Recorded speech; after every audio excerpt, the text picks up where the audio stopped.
our new Mummy the Cursed first edition game, Cursed Necropolis, Rio. The setting is Rio de Janeiro, and we're going to be pronouncing a lot of Brazilian Portuguese things along the way, which we will not get right, but we'll just have to muddle through it and hope for the best. It is the 28th of January, 1985. It is evening. Given that it's January, it is the height of the Brazilian summer.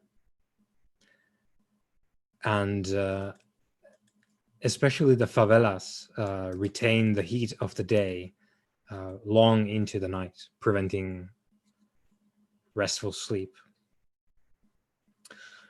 And the sleep of others is disturbed, those who actually do lay in repose.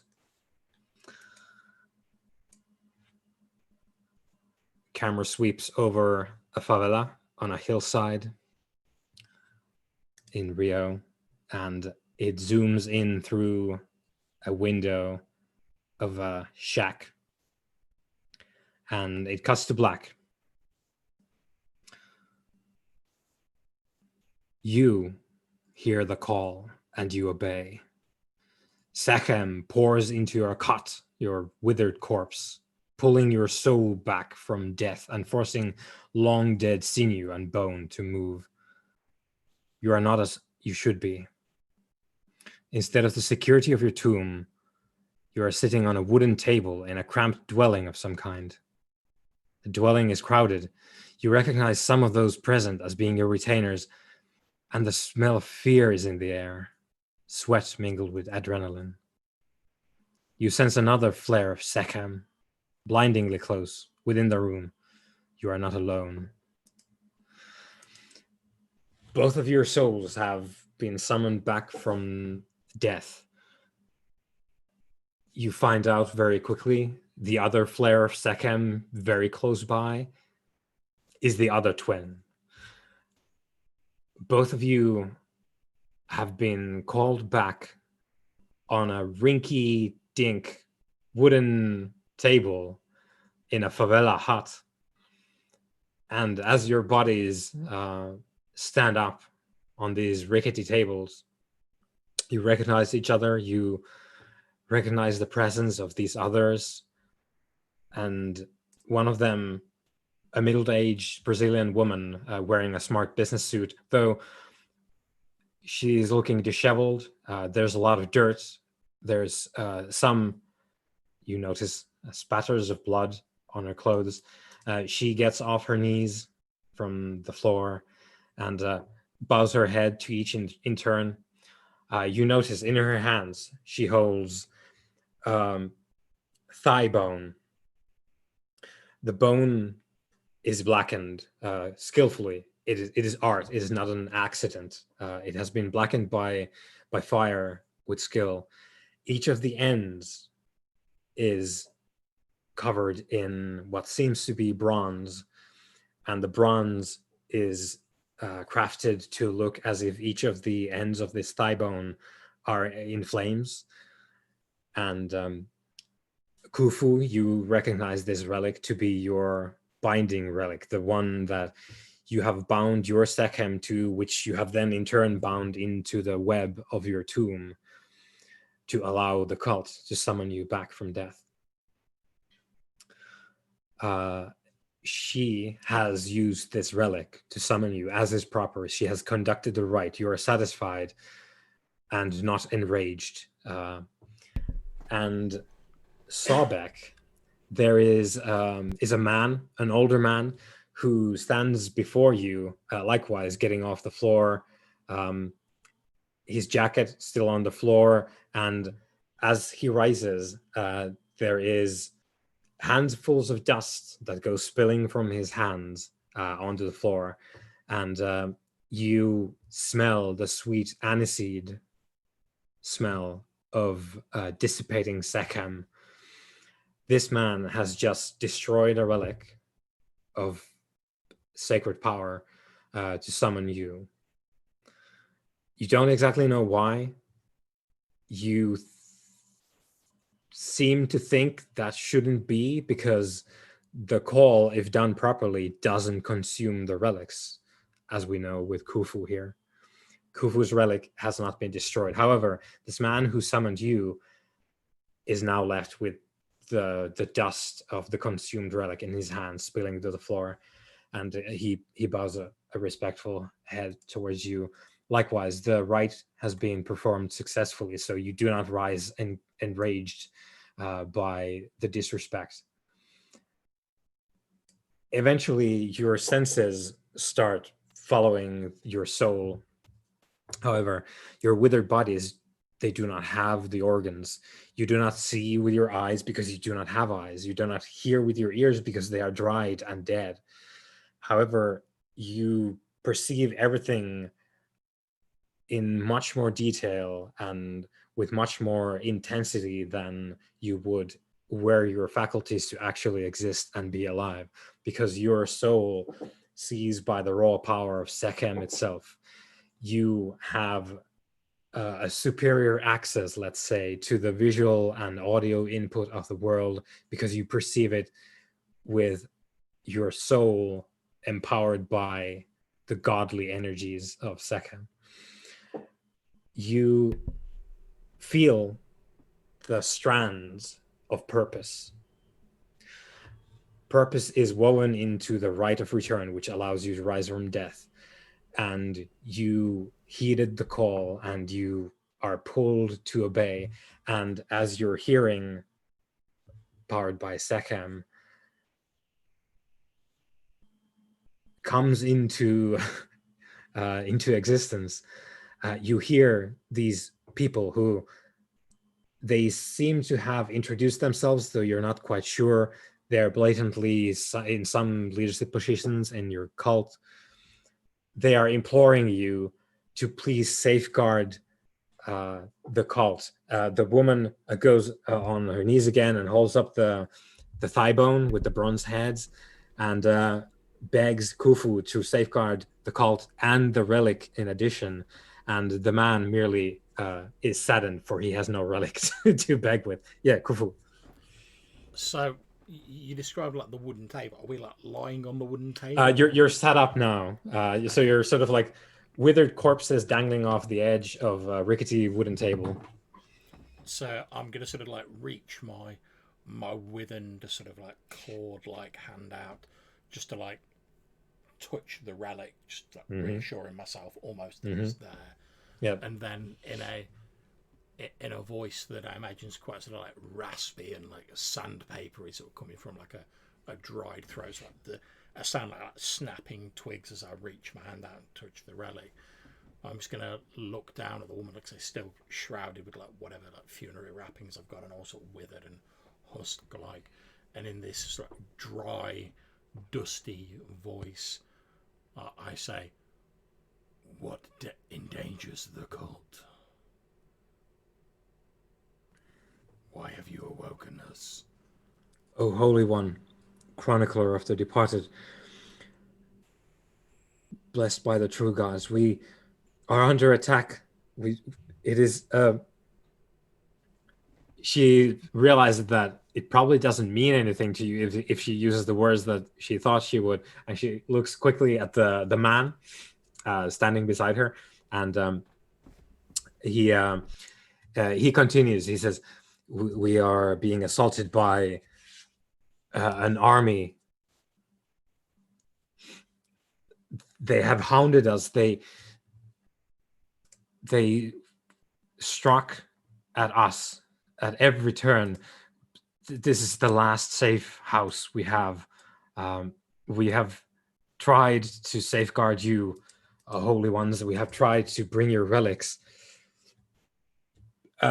He goes down on his knees again in front of Sobek and offers up his empty hands. He says, "They have taken your relic," addressing Sobek.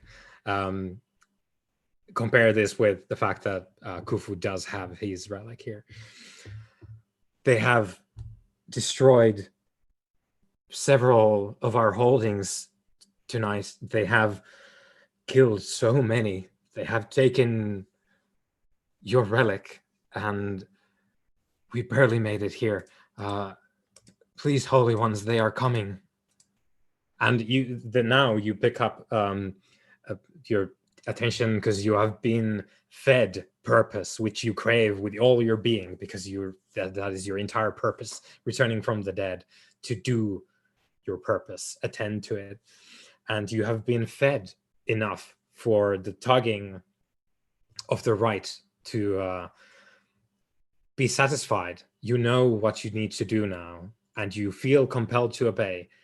You are not forced to, however, but everything empowering you now, the second within you, is pushing you now to do what is asked of you, i.e., protect the cult, protect the relics. Someone is coming.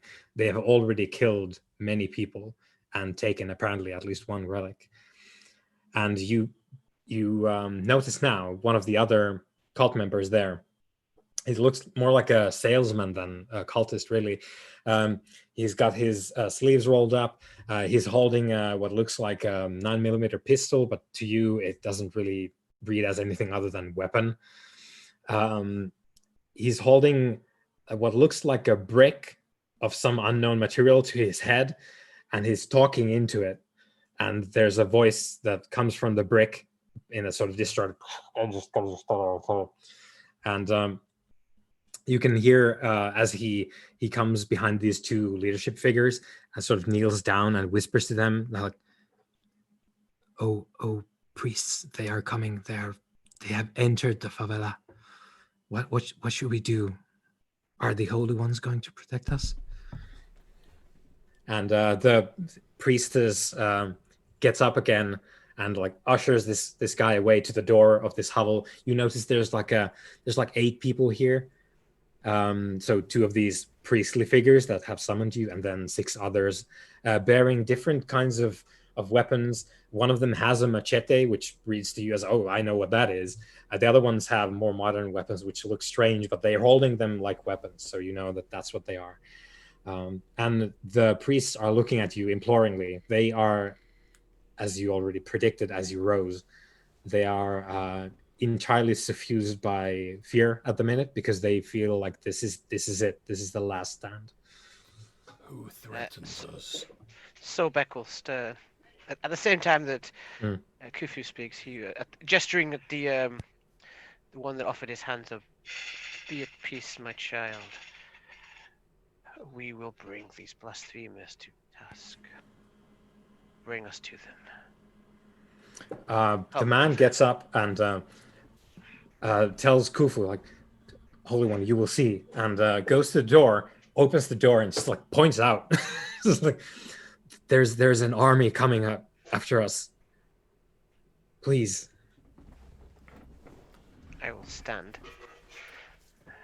Okay, so what I would like to do, if possible, I would like to use my, since I presume we're on, it's like earthen floor, whatever. Oh yeah. It's a hovel, really.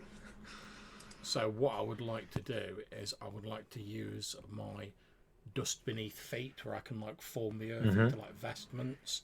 Here we go. I'm effectively going to use that, so like the dirt and the soil will rise up around myself and Sobek, and it's going to form itself into like a sort of rough approximation of like whatever a warrior's garb would have been like in Iran.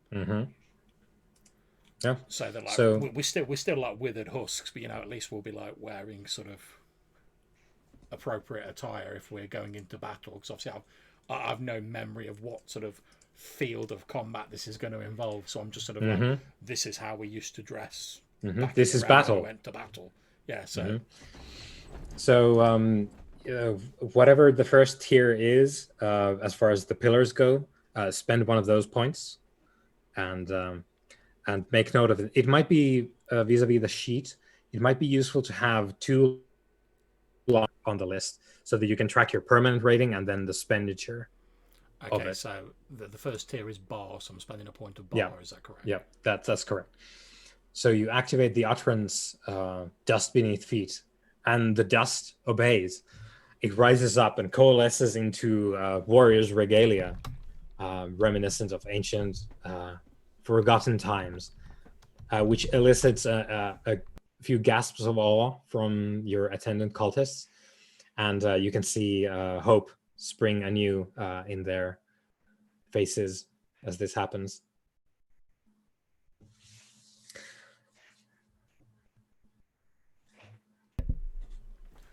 I'm going to, since obviously I tend to be more of a chronicler rather than a sort of a combatant, certainly in my previous life, from what little I remember, after I've sort of like focused that power and I've sort of regaled us in appropriate attire as far as I'm concerned, again with this sort of like cracking of like a bunch of dry twigs, I sort of turn my withered face around and I'm going to look towards Sobek, because I imagine he's more of the sort of like, let's get out there and kick ass and take names than I would be. I'm a chronicler.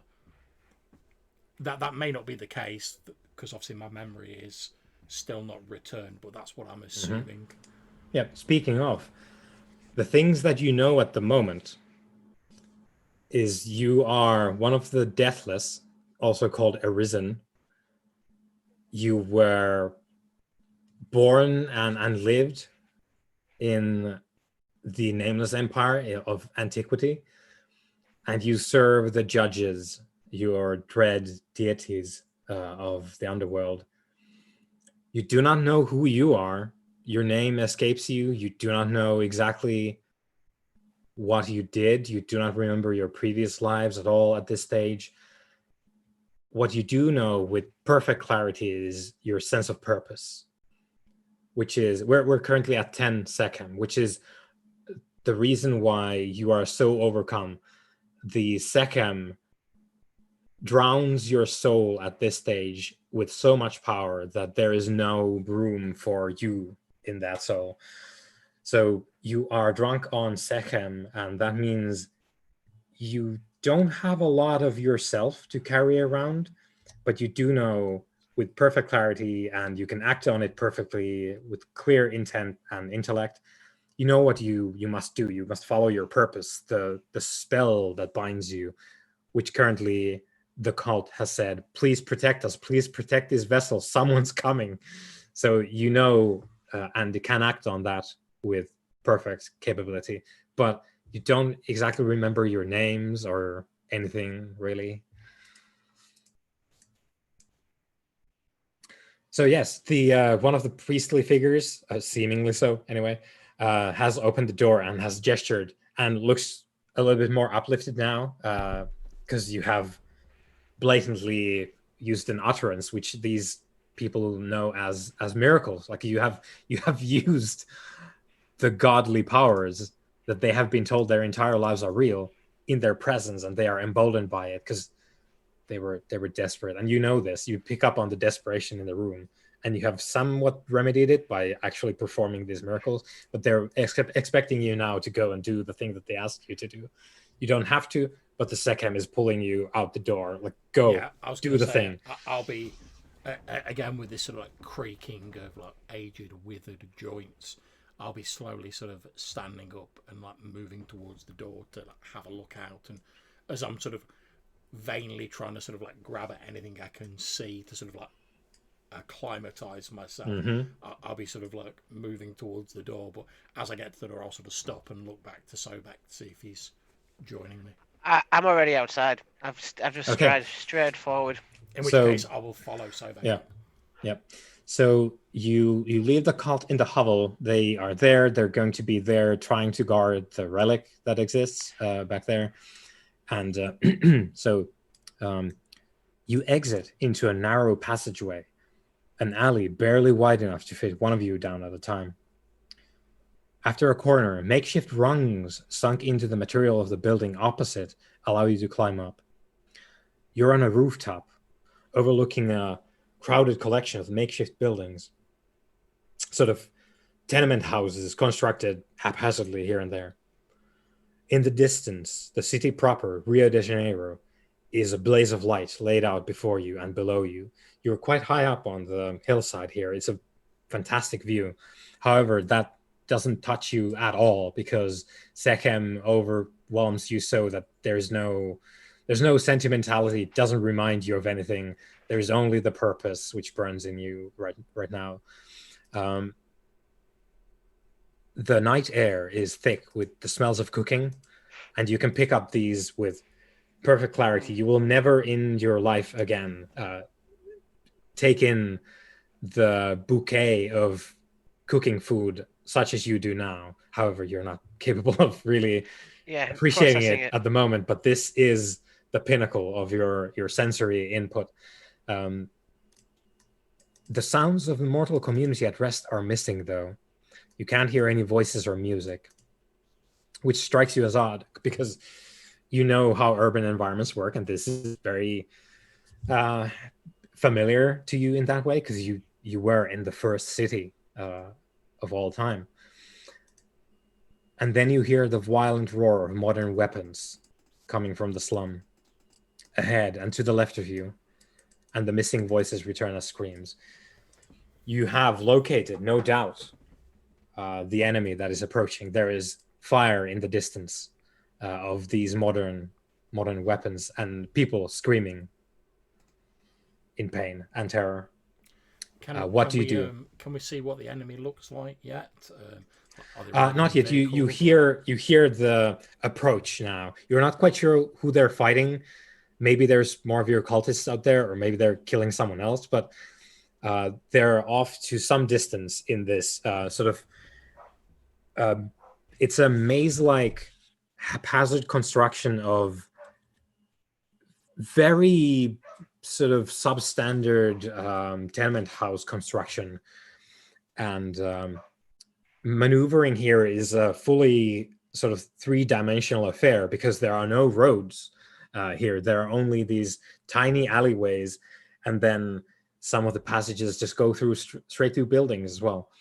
But you hear them. You can easily locate these people if you want to go head their direction, because your hearing is perfect as far as that goes right now.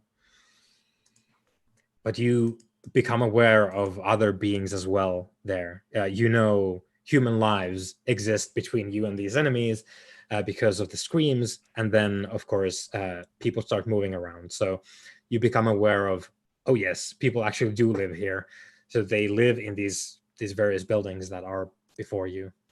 What do? You know the direction you can go if you want to start searching out the enemy. Now, it does strike you, because you're not dumb, you're just overwhelmed by this power. You do realize that because of this sort of maze-like nature of the place, you might not be able to stop everyone if they fan out. So unless they're coming in a column, they might fan out in this sort of urban area, and they might find their way back to where your cult is, and where your cult apparently fears that these guys will find their way to. So depending on how you wish to address that, that's entirely up to you, but I just thought to mention it because you will have that thought. Okay, so since obviously we can't see the people in any detail, this hostile force, but obviously because I have death sight, I have an affinity for death, they've said they're killing people, I'm going to look around using my death sight, and obviously because it allows me to perceive vices as well, so I'm looking for anger and stuff like that, as well as actual signs of death, because I'm guessing if they're attacking people, there's probably a lot of anger, and if people have died, there'll be sort of death energies floating around the place, because that's my jam. I'm going to be trying to sort of focus on that, see if I can sort of zero in on where there's a concentration of this enemy force. So with the intent of trying to find them, is that correct? Basically, so I'm imagining, obviously feel free to correct me if I'm wrong, I'm imagining that if there's more of a concentration of people, there'll be more anger and more death sort of concentrated in one place. So I'm potentially trying to locate where the biggest clump of the enemy force is. Yeah, that is entirely fine. Let's have a roll of some kind to first roll of the game. Do this, yeah. If you have an idea, wits investigation is always good, but you're using your death side, so we could go for occult. We could go. Well, I was going to suggest, because the death side allows me to add like my shadow rating. Yeah. So I was going to suggest like wits, occult, and then my shadow rating. Shadow. Yeah, that sounds great. Yeah. Okay. Right. Let's see if I can get this dice roller going. Yeah. This is first try. That's it. And I don't think it'll allow me to add the dice for that, but I should be able to add a number of dice. So I'm hoping this will add 3 dice onto it. Yeah, it did. It did. The modifier is 3. Okay, 5 successes. So that is phenomenal. And I'm going to say, you can navigate it. I think it's a combination of you first picking up what is you peer into what is called Neterkertet, which is the interstitial zone between this world of the living and Duat, the underworld. It's the realm of shadows and the dead as they pass. It is not the underworld, it is the sort of precipice, the wasteland before the underworld. And you see this ghostly figure of what seems to us be for all the world a grandmother in a what do you call those chairs you use? Rocking chairs, yeah. Just blanking out here. Sobek is using the abilities to strip language from my mind. There's a grandmother on a rocking chair who's pointing a finger towards a location. You head that away, followed by Zobek. Yeah, I'll just sort of like, as I'm stood next to Sobek, I'll just extend like a bony finger and I'll just be like, there. And then I'll start moving in that direction. And you go through several of these tenement buildings. You push open doors which barely merit the name. You go downstairs.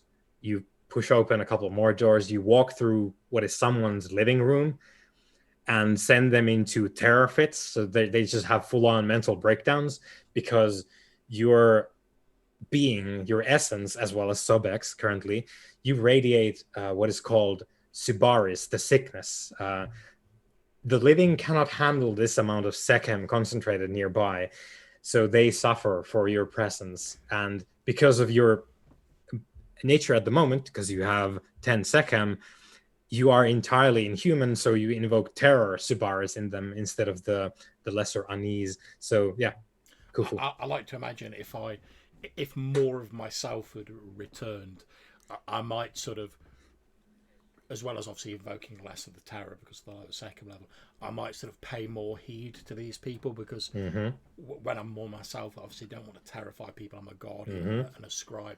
However, because of that, the Sekhem flowing through me, I'm literally just focusing on our purpose. So yeah, just striding through people's like tenements and whatever. And if as they're collapsing in fits of terror, I'm just sort of like not even paying them any heed.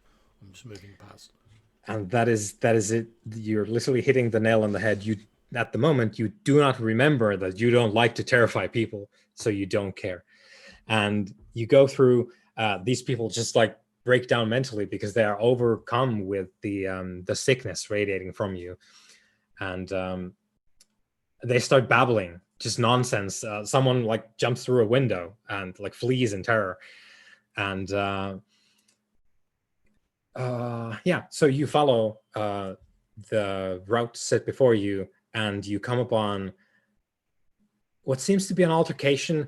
There are a number of people who you pick out as, oh, those must be the enemy, heavily armed, seemingly with modern weapons, and like quasi-armored even, like they look like they have some sort of like armor harness on their chest, and they've gotten into a big fight with what seems to be like the locals, I guess.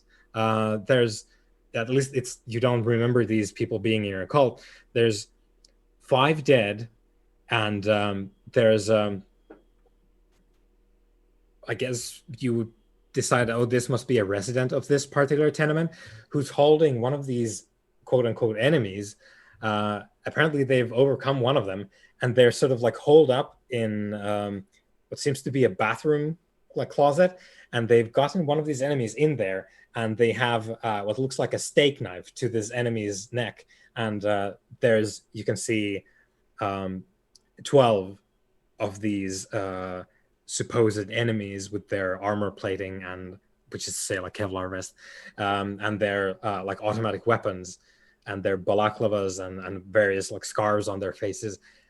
There's 12 people pointing these modern weapons at this one older woman who's apparently managed to grab one of these fellows and gone into like a defensive position, but it's a dead end in a toilet, and she's about to like disembowel this guy with a steak knife if the other 12 do anything. It's a standoff at the minute as you sort of peek behind the corner, and both you and Sabek know that it's only a matter of time before people realize that you guys are here because the Subarus will hit them very soon. Just to ask a quick question. Yeah. Obviously, we're suffused with purpose by Yes. like the summoning Yeah. to defend ourselves and the cult from these enemies. Does the summoning sort of give us knowledge of these enemies? Like, do we look at these people with modern weapons and we're like, yes, those are the enemies we were summoned to take down? It doesn't explicitly tell you that, but these are the ones who most confidently project "I am soldier." Yeah. So it's entirely up to you to figure out these must be the ones or not. Everyone must die in a mile radius.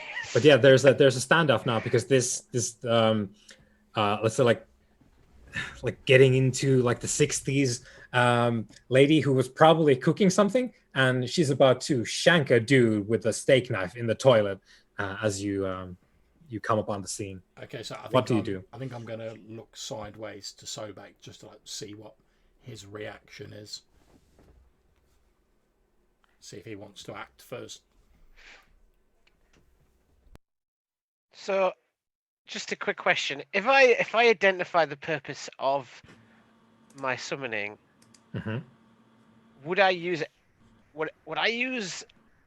everything at my disposal to achieve that aim? I wouldn't hold back in any form. You don't have to do what the right tells you to do, or like you Right, intuit okay. from the right. There's no hand forcing you to do it, but there is a strong propulsion in that direction, which you can resist if you want to, and you will always succeed. But there's no explicit way of going about it because the task can not be, and explicitly is not very exact in this case. They said protect the cult, protect the relics. However you interpret that is up to you. But they told you that there is an enemy, quote unquote, army coming, because they figured those are words you might understand, and you need to defend us from them. So however you achieve that is entirely up to you. However, yeah, you are quite on point with that. The thing that you care about the most at the moment, just by nature of being an occult beast like you are currently, you mostly care about doing your first purpose, which is protecting them. I've got a lot of destructive power, but if I had any sense, I would consider the consequences of unleashing such power. Yeah, basically at the moment, you remember all this strength at your disposal and none of the feelings that might come upon you if you used it in a hasty or a sort of irresponsible way. I'm going to, not for the first time or the last time, I'm going to ask, is there anything supernatural about any of these people? Because my senses would start to ping. Oh yeah, and if they're undead or anything. Yeah. I just feel I should ask because that's one of the that's one of the base level things. No, there's no supernatural things here aside from yourself and Khufu. And Khufu, you can see you've probably spotted a couple more ghosts here because there do be a lot of murders in the favela. So you've seen some ghosts, but they're sort of like aimlessly like basically like walking around a circle of their fetter. They're just not doing anything, but there's no like active supernatural power at play. Right I like to think Sobek will sort of like see me look at like these 5 bodies that lie there, and like a faint hint of a smile sort of cracks its way onto my withered face. It looks like a family, and maybe it's the mama who's still kicking. I will turn to Khufu and sort of say in grating tones, do Is this all of them? I do not know. This is the largest concentration of them. I can see their fear and anger and the death they have caused. And as I say that, I'm going to like extend a hand in the direction of the 5 dead bodies. And again, in this grating voice, I'm going to say like, children of the land of shadows, rise and take revenge on those who took your life. Oh, they look like silver outlines to me, though, and I can actually see them. Woohoo! And I'm going to spend a point of my shadow to Ella to raise the 5 dead, and obviously with my sort of flamboyant thing, basically sort of send them to attack the gun-toting Kevlar people. Hopefully that, if nothing else, that'll provide a distraction. It does, and using an utterance, as you have just done, sends out a wave of terror, Subaris. So things will escalate somewhat. Does your thing animate all of the dead people, or? Let me just have a look. I've got the description here.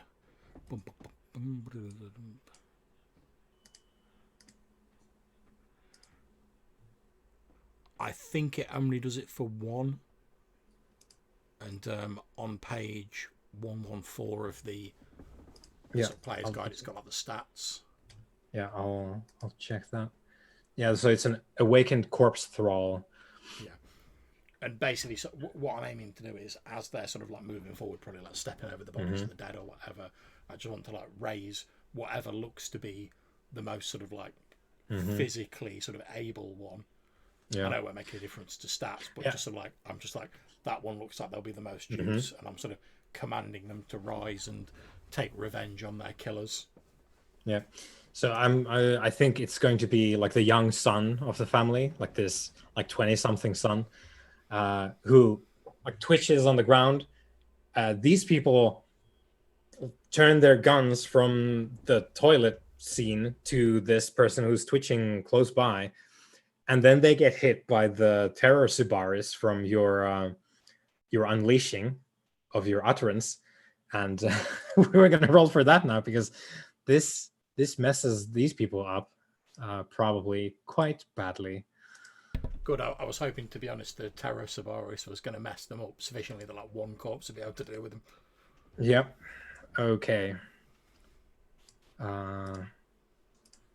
Just need to pull up the actual roll. I have the results table there, but I neglected to put the roll into roll 20.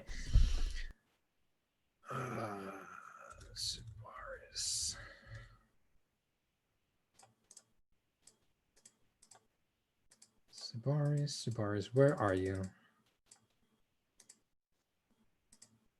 Subaris. And also because you are... okay, here we go. Yeah, I just found it. So let's see. Resolve composure. Okay. And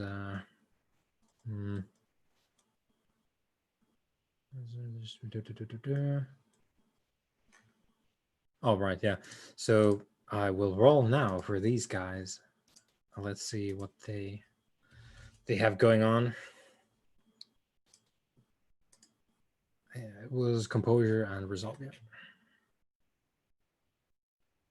And as I find their stats, which I did put them in roll 20. These I did put in roll 20.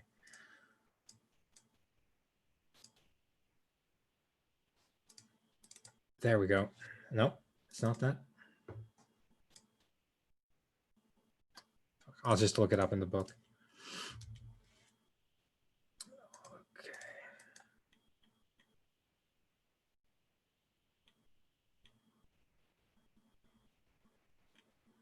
Huh? Where is it?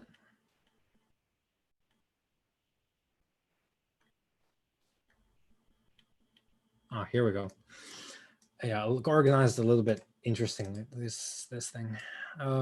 So resolve composure for these guys is 5 from the looks of it. So I'm going to attempt to use a sheet for this. So their composure and resolve, like that. composure. Okay. Normal sheet roll. Let's see if this works. That's a 0 success. Good job. Good job. Our second is too strong for them. Yeah, it is. It is. And the thing is as well, like they could have gotten some successes, and it's not, the scale goes like if you get 5 or more successes, you might be okay, because the sickness is no joke. So these guys failed, and let me just refer to. Okay, so I don't think that's a dramatic failure, so it is a regular one, which is still not good. So the mortal flees. So they all turn to run away. Let's see. Yeah. Okay, so what happens is these 12, everyone actually. So everyone here who is mortal in this tenement, you hear windows being kicked out, people jumping out of whatever openings might be there, doors being slammed open, people flee the horrifying terror that is you unleashing your utterance of awaken the dead. And as you do this, people start fleeing. There is absolute mayhem in the favela. However, one of these unfortunates is grasped by your awakened corpse patrol, and he's just screaming. The gun flies away. He's trying to scrabble, like scratching on the floor, trying to get away as your corpse patrol like just drags him in to the floor. You can command your corpse patrol. By default, you know it's going to try and murder this person, but at the moment it's just like making sure that it's not going anywhere. It's just sort of dragging it to the ground and attempting to break its neck, something. That's fine. Okay, so that's what happens. Everyone else flees, including the 2 in the toilet. Like they forget whatever problem they had. Everyone runs away as fast as they can, leaving guns and weapons this way and that. And this one unfortunate quote unquote enemy gets dragged to the ground by this awakened corpse thrall of the young son of this unfortunate family that got targeted by this cartel hit squad. And you hear the sort of person, do you speak Portuguese, both of you?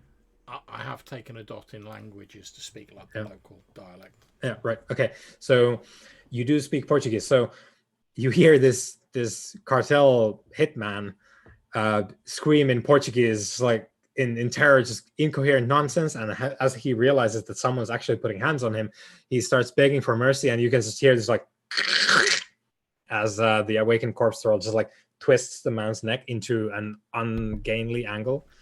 I like to think I sort of like mentally sort of like recording this, but I watch him passively. As far as I'm concerned, this is just vengeance from someone who was killed by these people. Yeah, it seems to you that you have broken the enemy. You know that the effects of the sickness, when it affects the mortals this hard, it will take them a fair amount of time to actually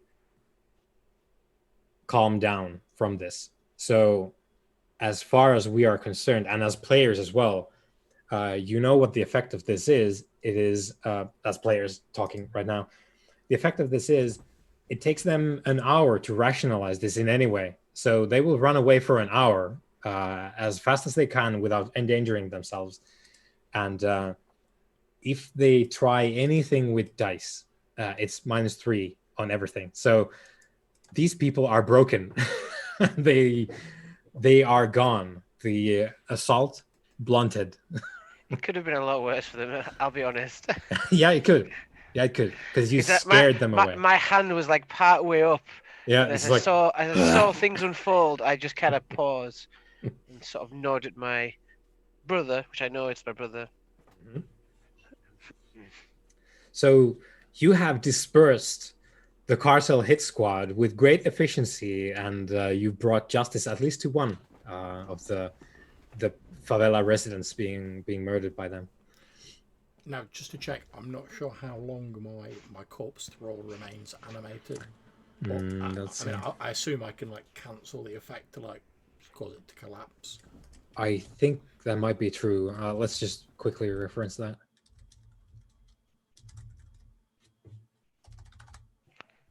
Awakened corpse. So I think unless you mess with it, it will stay. Let's see. There was a bit where they talked, because I read this earlier today. There was a thing about sort of degradation. What I was going to say, my basic plan currently is if myself and Sobek sort of like return to the cult, take the corpse thrall with us, sort of remain there until we're sure that the attackers, the enemy, aren't going to return, and then once we're sort of like secure of that, I'll release it, and presumably we can return to our rest. But I want to make sure that the cult is safe. So the corpse thrall takes 1 point of bashing damage every day because it rots, and eventually it destroys it.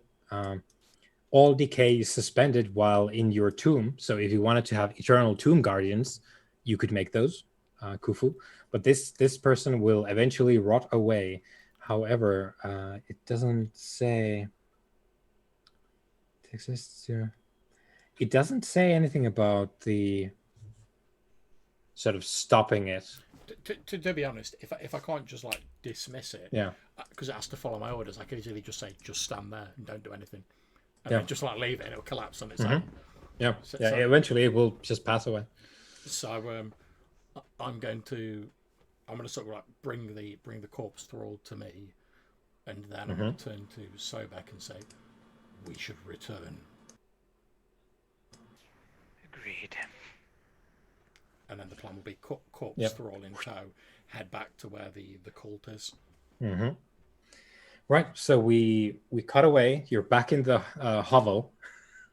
Let me reference my notes here so that we get on. Do we know where we are? Like where in the world we are and stuff like that? No. No. Okay. No. You know that you're in a city somewhere because you saw the city, but you don't recall what city. Context is still fleeting. Yeah. So, yeah, actually, now that you're returning, we're gonna make our first descent roll. Did I put that in roll 20? I might not have. Guys, my shit is kind of halfway there. Whoa, living on a prayer, but it's been one of those weeks. We've probably all had some of those weeks. In the recent times. Did I put it in Secam? Because I might have. Refreshing. No, that's how you descent rolls. Okay, yeah. So that's not the thing. So I'll pull it up in the rulebook here. Uno momento.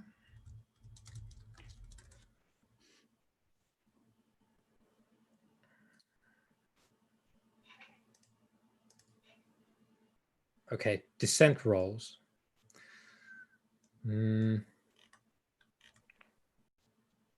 Okay. So when the time comes, and it has now, the player rolls a pool of dice equal to the Arisen's current Secam rating. So both of you roll 10d10. And if you roll insist. If you roll a success, let me know. Yep. Khufu has rolled a success. D10. Yep. And so has Sobek. 2, I think. Yeah. Both of you. The 10s explode. The 10s, let me just to I'm thinking I'm operating on Old World of Darkness now. I'm not sure. We're gonna have to figure this out. So I think it's called exceptional success. Me and John both got 10. I believe in New World of Darkness, and don't quote me on this, that 10s count as 2 successes rather than exploding. Yeah, that might be a thing. Yeah. So chance roll, dramatic failure, extended actions. I'm trying to browse. Oh, here we go. Exceptional success. Oh, that's just the amount of successes. Okay. So what's 10s then, eh? What's 10s? I do not know. Target successes. Increasing successes? No. Okay. Standard. Oh, 10 again. Okay, here we go. When you're hot, you're hot. Extremely good rolls can lead to extreme. By the way, we're playing first edition, so if this is different in second edition, New World of Darkness, i.e. Chronicles of Darkness second edition, we're not cognizant of that at the moment because we're not playing that system. So anytime you roll a 10 on a die, you'll earn a success and you get to roll that die again. So you roll 10s again. So we need to mark another. Okay. If you So you roll got another two 10, you get to roll it again. Let's see. Yeah, you just keep on exploding. Nah, okay, didn't make a difference for me.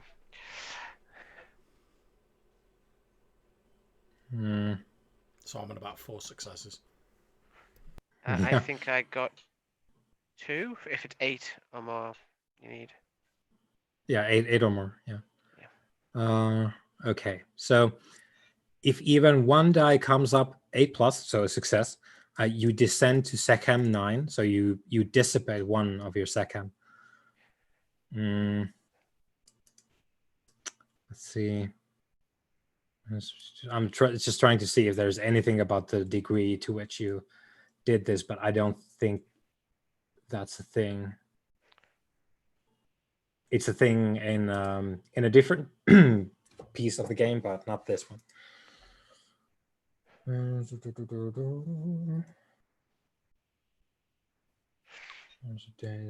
Yeah. So we descend into Sechem 9. So you're starting to cool off. However, Sechem 10 and 9 are your peak of power when you're quite overwhelmed and not really yourself. So let's see.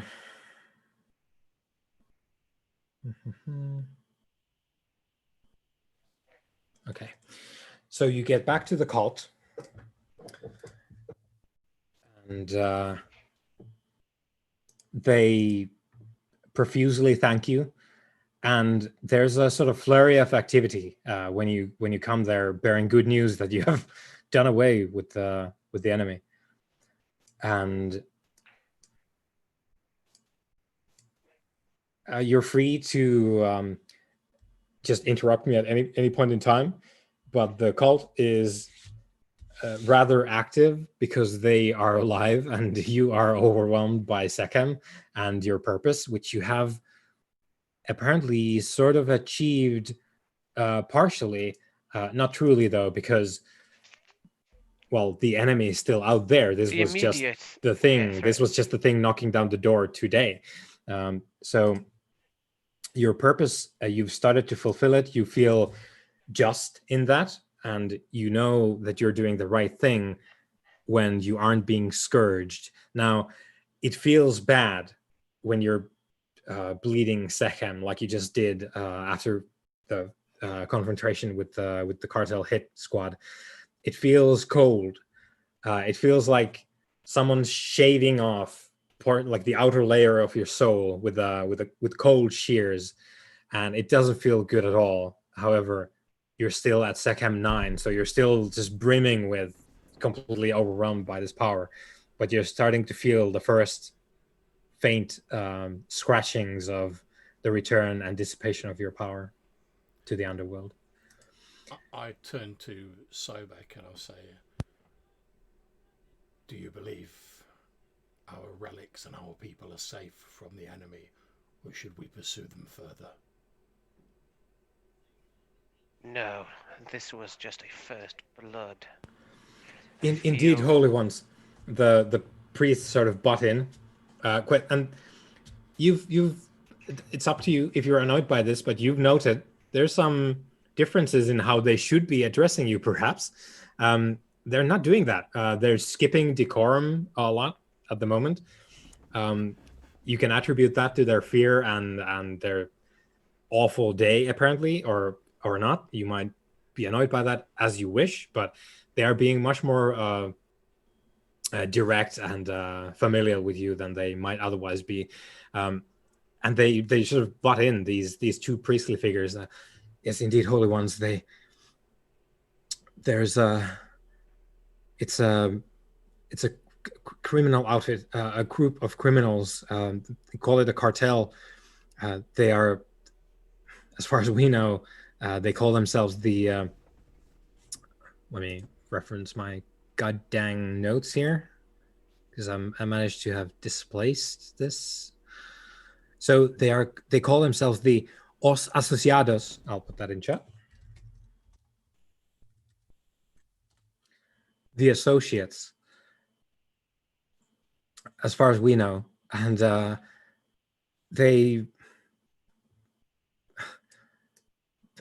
it is unfortunate to bear this awful news to you, holy ones, but they attacked Cosmot's cult and tomb first, as far as we know, and then they moved on to other favelas. Now, Cosmot as a name strikes a chord, even though you're still just brimming with Sekhem. I'll put that in chat as well.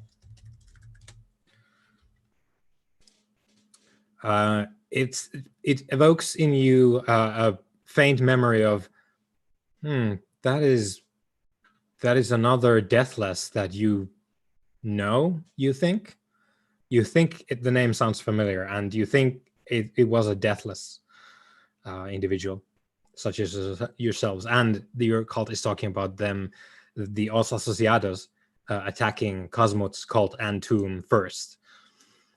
And you pick up from the sort of discussion in the hut, and you've deduced as much anyway. Your cult has had a terrible day. They've seen a lot of people be killed who were their family, friends, and whatnot. Other cultists have been killed today. They've had a really bad time, and that leads to them now becoming quite agitated, because these priests were talking about, Cosmos was attacked, and people start throwing in opinions and theories because they're just trying to rationalize this, and now they're feeling kind of safe because you guys are here. So there's a sort of slowly but then quickly escalating situation in the hovel, whereby some of your cultists are like, oh, it must be Opardal Vermelho. She's long been suspected by me of trying to sort of bustle into the favelas and get that as a recruitment ground for muscle for her cult. I'll put that in chat as well, the name that they just threw out. So that is Portuguese for the Red Sparrow, O Pardal Vermelho. And that strikes you as another Arisen, another Deathless. You don't exactly recall the details, but it sounds familiar. But that's a title, so they're not calling this Deathless by their name as they did with Cosmo. I'm going to turn to the woman who originally summoned me with my relic and say, "Priest, where does this enemy dwell?" We don't know, Holy One. We don't know where they weren't on our radar before today. As she realizes you don't know what the fuck a radar is. We're not aware of them until today, and it's been all we could do to find out who they are. Never mind where they're coming from, but we know that they struck Cosmos' tomb first, and this one here, and I tend to agree with them. Maybe it's the Red Sparrow trying to get in on the territories, because you know how those people are like. I just look at them blankly when they say, you know what they're like. I'm like, no, not really. And then they start sort of descending into, they're blaming each other now. There's someone throws out the first sort of almost innocent accusation of like I don't know about that. Like the Red Sparrow wouldn't do that. Like the Red Sparrow doesn't care about the favelas. And then someone else is like, Oh yeah, how do you know that? Are you in with this Red Sparrow? Have you betrayed the holy ones here? Like, should we put you down like the traitorous dog that you are? And then there's I slowly raise a withered hand for silence, which they better comply quickly. if you want, you can roll because they're kind of fired up. If you unless you're using I'm not using an ability. sorcery, then No. okay. Not against my own people Yeah. until I realize they're actually the enemy and I need to crush them too. Yeah. So get your like calm down now roll going. Mind you, both of you are still more or less moving around with just your cut on display, which is your physical withered corpse. Yeah. Your soul hasn't yet reconstructed your body, so you're still withered husks. At least we're still wearing these pimping robes. So Yeah, Yeah. It's incredibly inconspicuous. Do I roll intimidation to make them? Whatever you want, whatever you're trying to use to basically say order. I'm going to say presence and intimidation as soon as they see me. Make a like a. Okay. Guessing I've got to declick that and then reclick this. All right. My first roll of the game. So. Okay. Should come up on roll 20. No, but do I get any bonus for being a big fucking mummy? I think because it's your cult, I think you can get your bonus die for that. And I don't remember which part you spend it on, but if you spend a willpower on a die roll, you get like 3 extra dice to roll, or something like that. If I remember correct, I might be entirely wrong, but yeah, we got the John thumb, so.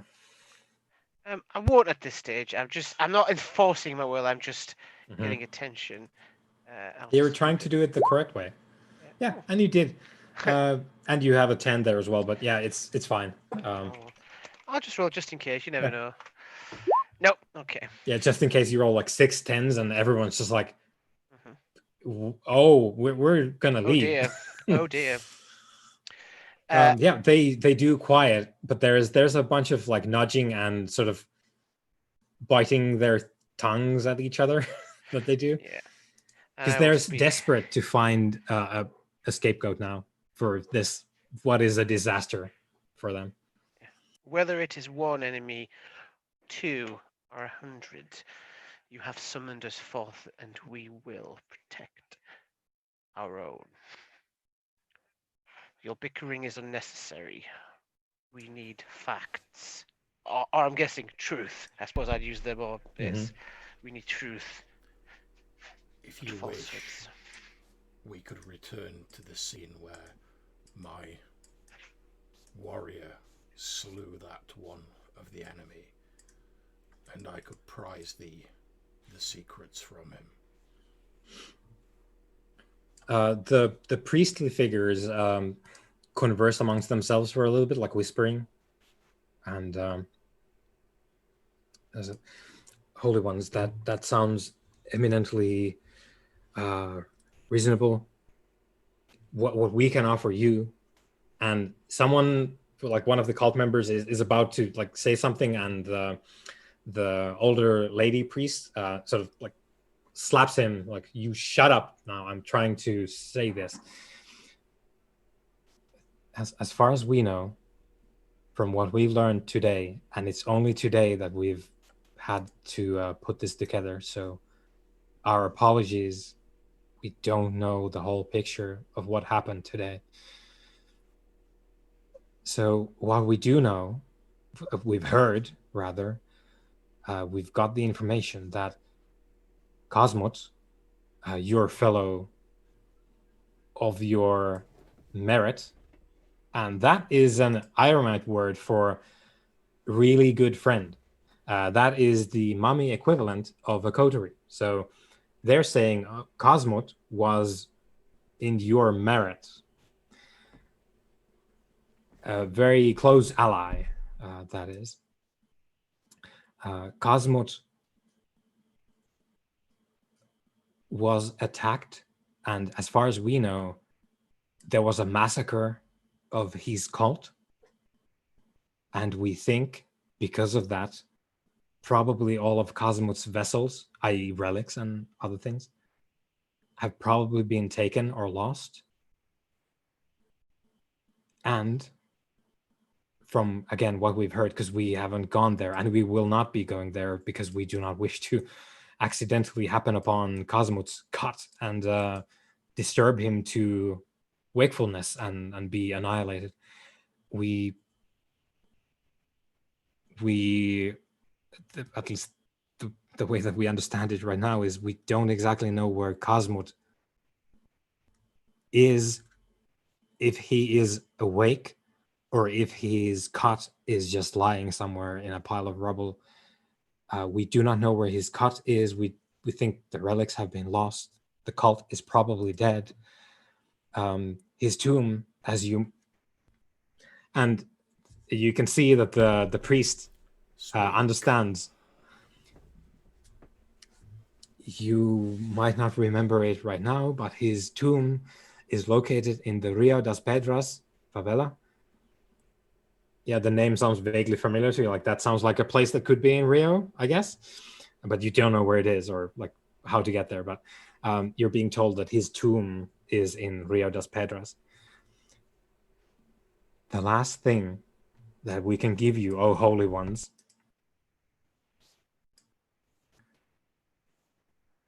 is, well, we can't really tell you where these enemies come from because we've been so busy trying to survive the assault with what we have. And thank you for saving us and the relics at the last, holy ones. But we recovered some earlier information about these people maybe coming from a warehouse close by to Rio das Pedras. I'll actually put that in chat as well.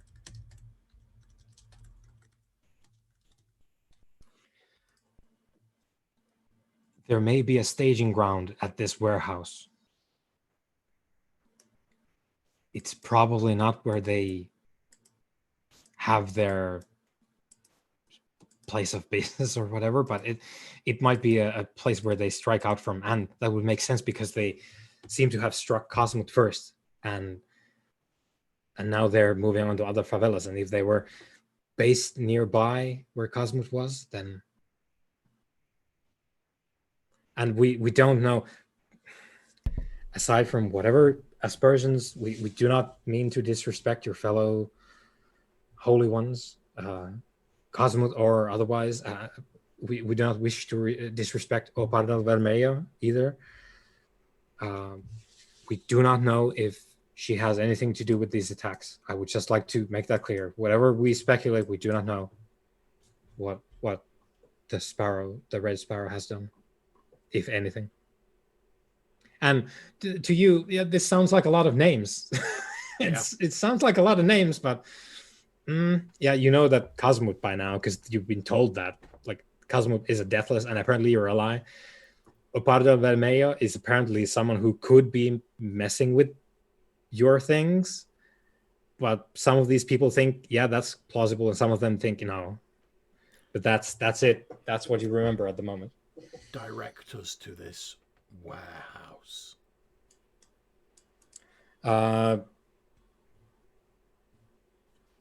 The priest gets one of the cultists to draw a map so that another cultist can be recruited to drive you there with a car.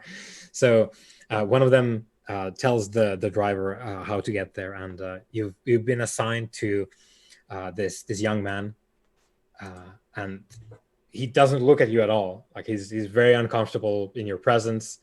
So the priest goes,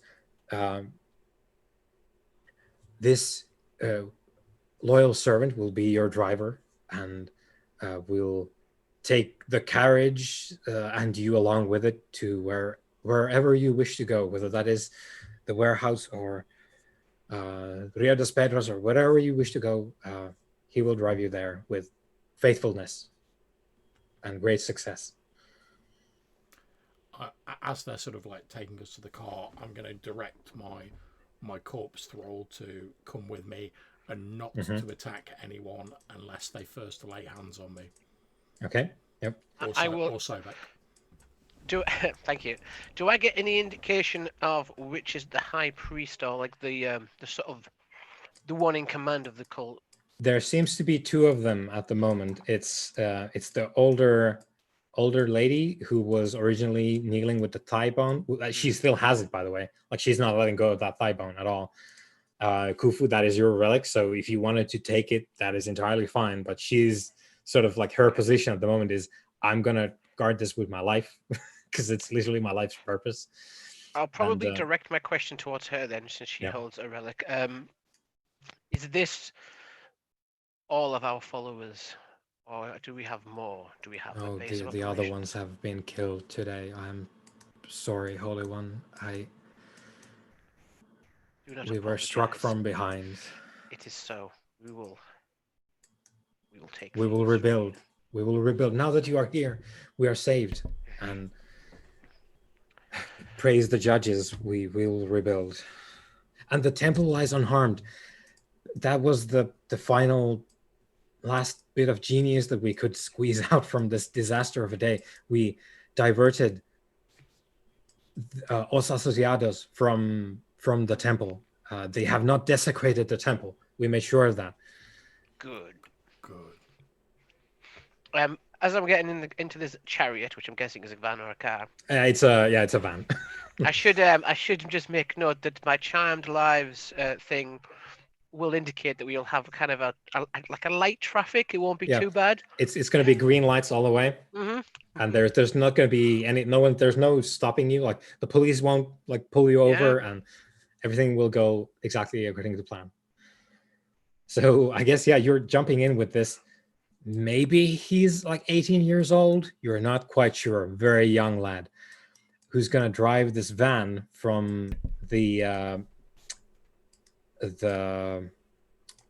Oh, actually, I'll add this on the map. I'm guessing they all seem pretty young to us. Oh yeah. It's kind of, at this stage anyway, it's kind of hard to tell people apart, really. Like, honestly, you can see them as individuals, but it's kind of difficult in the details. It's one of the reasons I'm not taking the thigh bone off the priestess. I imagine that's how I'm identifying her. That's a priest. Yeah, I'm like, yes, her with the relic. She's the priest. Yeah. Okay, so I'll put on the map. Bloop. So that is the Santa Marta favela where we are, or where. So on the map, that's where we were. And we're going to Rio das Pedras. No, sorry. Yeah, it was you're going nearby to Rio das Pedras because the warehouse you were told about is not exactly there. It's outside the favela, but Rio das Pedras is here.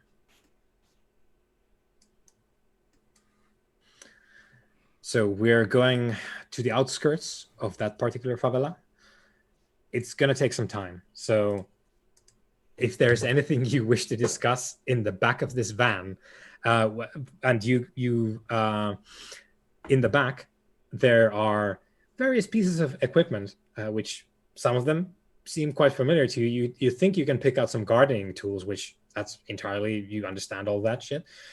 Then there's some electrical appliances that you don't necessarily, that doesn't, at the moment, it doesn't, that's an apparatus of some kind. Don't know. If there's anything like a sort of bladed weapon or whatever, I might pick that up. But... Yeah, there's those, I don't know what they're called, but gardening tools whereby you sort of, it's almost like a dagger, but it's curved, and it's sort of like a dagger shovel that you can use to make sort of circular holes in the ground. Oh yeah. Sort of like a stabbing tool if you wanted to use it like that. I'll pick one of those up. Yeah, so you have this gardening implement. This could serve as a weapon. Okay, so I think as we travel as well, I'm going to sort of drop into like the language of ancient Iram, and then I'll turn to Sobek and I'll say, "What do you believe our action should be when we arrive at this warehouse?"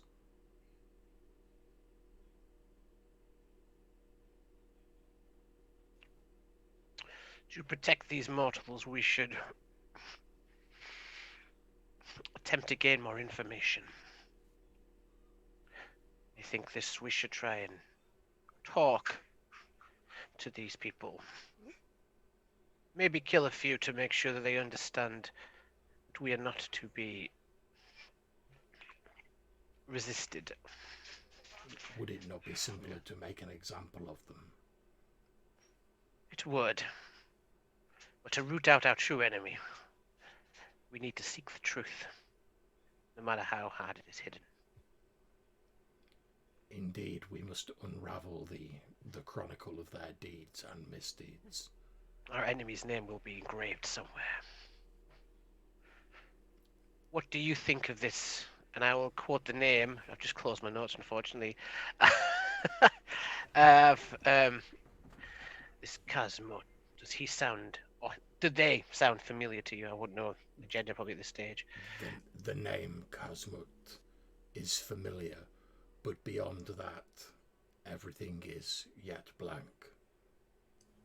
You know, the cult called Cosmut he, so that might be it. Would I be able to figure out like a title or possibly the guild that this person came from? Was that just too fresh off the I think right that now? might be within the sort of scope you could figure out. I've got an encyclopedic knowledge, remember, and that does. Yeah. You see what I did there. So I think, yeah, you don't recall a title for Cosmut, but you remember that Cosmut was an architect, a builder of effigies.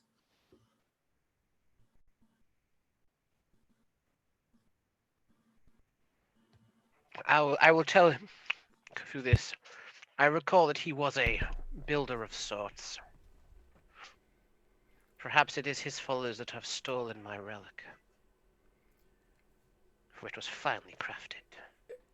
If this Cosmut is one of our kind, and their tomb is under attack and their cult scattered to the winds, at this stage I do not believe it matters our previous relationship. We must make it known that attacks on our kind are not free of reprisal.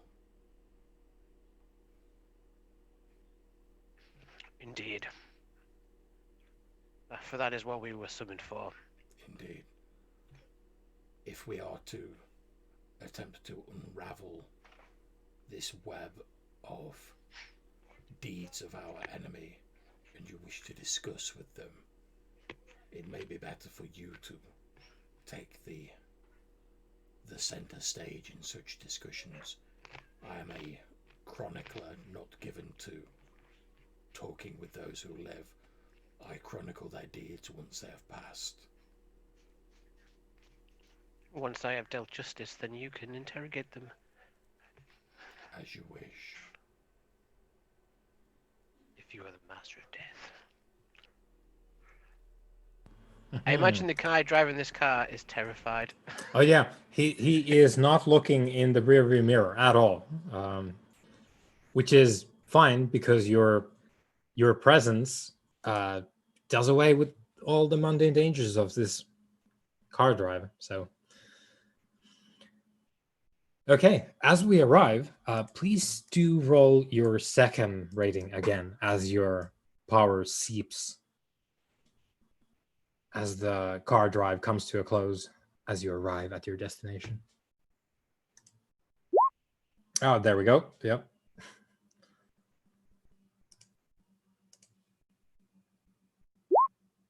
Yes. So both of you again feel the cold pull of the underworld stripping you of more Sekhem.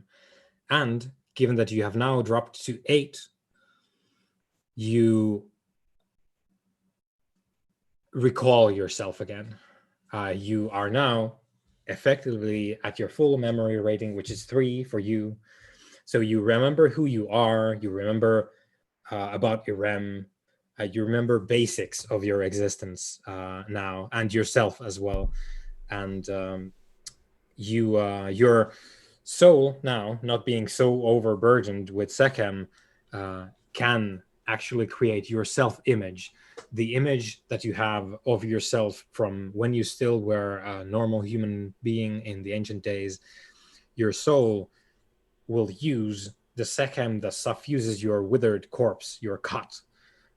Your soul uses that Sekhem to create a sort of layer on top of your cut to create this image of yourself that you remember from when you were alive. So whatever that is, when the car ride is done, instead of the withered corpses stepping out of the back of this van, it will be who you remember you were when you still lived in Iram all those years ago. So for myself, sort of when we get out of the car, I'm a sort of fairly tall, sort of thin man, like sort of shaved head, like very dark skin, sort of quite distinctive features, but like a very calm expression. For myself, I do have a character photo now. I appear to be about average height. Complexion quite fair. I have a kind of a sinister yet piercing eyes that kind of look like they're actually piercing through the veil into your very soul. Kind of a somewhat sardonic smile. With little, little smile lines around here. And a kind of ruffled brown hair that appears stylish yet not combed. Quite a handsome man. So we will delve into that because we know that these two Deathless are family. So we will delve into that at some later date when we remember something about that. So the brothers too step out of the back of this van as the driver opens the doors, having come to a stop with the car.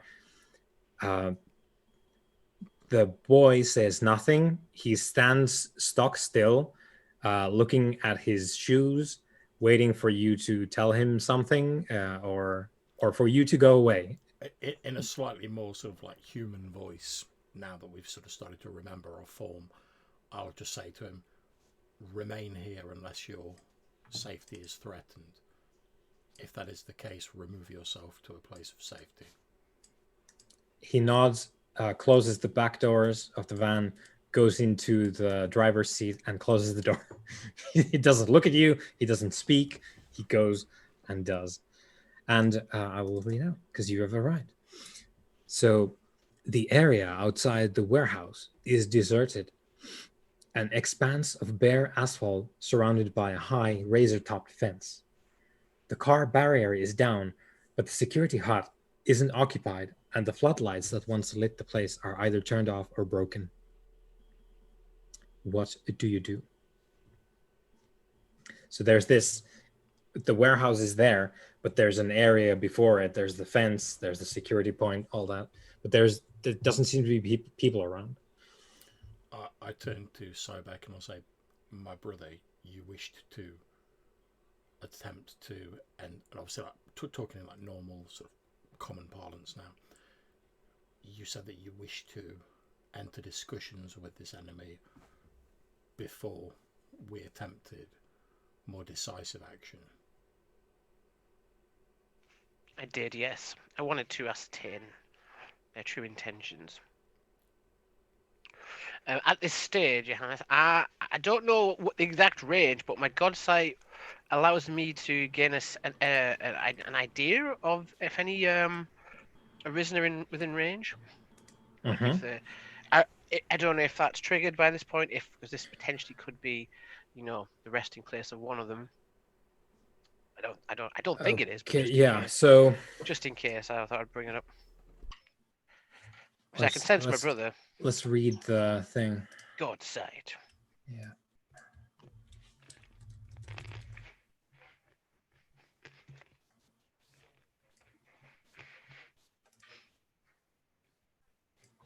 Okay, here we go. You're going to tune your senses to the cosmic mysteries, yeah? usually results in more questions than answers, as you do. Whenever the mummy's sechem flares in response to another mummy within sensory range, you can also learn. Yeah, so your sechem didn't react. There's no additional arisen in the vicinity.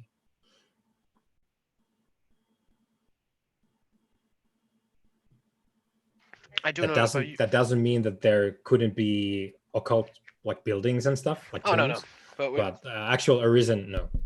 It's good to know if you're about to face another mummy. Yes, it is. So I'll turn over there. I do not sense that there is any of our kin here. Very well. So we should be able to proceed with a certain forthrightness. And I will start making my way forward towards the warehouse. Mm-hmm. I will likewise follow.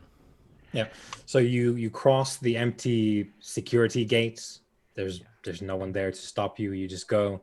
You pass by the razor wire fence, and there's the warehouse itself. It's locked with a padlock. Is it locked? Yeah. The padlock is locked. There are probably smaller entrances somewhere else around the building, but the front door is the big double doors are locked with a padlock. You can still hear nothing, no human noises anywhere. What time of day is it? Is it like it's night? Nighttime, yeah. So. Obviously, I'm stood slightly behind Sobek, so while he's like looking at the lock, I'll be like with my death sight, etc. I'll be sort of like looking around, make sure we're not taken by surprise while he's sort of looking at the lock. Yeah, you don't sense the undead or the disembodied spirits of the dead. I'm going to gesture at the lock and say to my corpse thrall, break that. Yeah, it does so.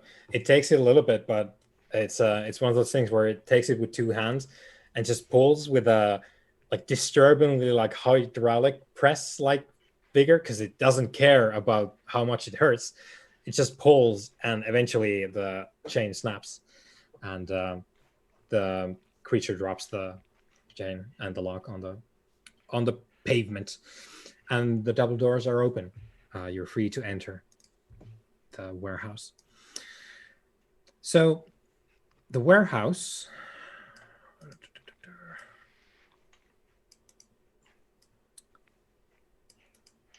Is there a map coming? Ooh. No, there's no map. I'm looking at my notes here. So the place seems to be deserted. There's some crates. There's a whole bunch of shelves, those like big warehouse shelves whereby you could put heavy crates on them. It's like a shipping warehouse, really. So a logistics hub. It's mostly empty. There's some broken equipment, some lifting, whatever you would have for a logistics operation going, and a bunch of empty crates, some broken crates. If you want to take a closer look at anything here, again, you don't see or hear any people or the undead. If you want to take a look around, it is indeed a thing you can roll for if thou wish it. I'm assuming, obviously I'm following Sobek's lead, but I'm assuming that our plan is, if we don't like meet any resistance, like you say, it seems to be deserted, it's just like have a scout around and have a look around the warehouse, see if we can find any evidence of like who was here, where they've gone, that sort of thing. I will say the lock and the chain on the door weren't like rusted or anything, so it's not like abandoned in that way. So, because to be honest, I don't know about you, Sobek, but I'm thinking if they've locked this place, they're probably thinking of coming back. So I suggest, brother, that we have a look around and familiarise ourselves with this place, and then we await their return. Unless they are hidden from our sight, then we shall discover them soon, I believe. Indeed. So if you want to poke around, it's going to be wits investigation.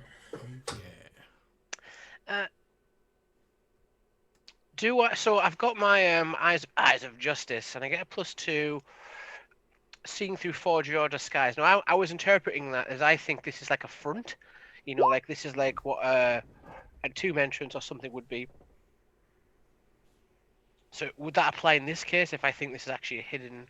This is obscuring a hidden area. It's not a. There's no secrets here in that sense. So okay. I wouldn't say not necessarily no, because I'm afraid it's a big 0 successes from me for the investigation. So it's wits and investigation. Yeah. Is it? Okay, I'll just do the thingy. I do get one for examining a crime scene, but I don't know this is a crime scene. Oh yes. It is a crime scene. They do the crimes. Okay. These people do crimes. Okay, so yeah, so I get a +2. Is that dice? Yeah. Right. Okay.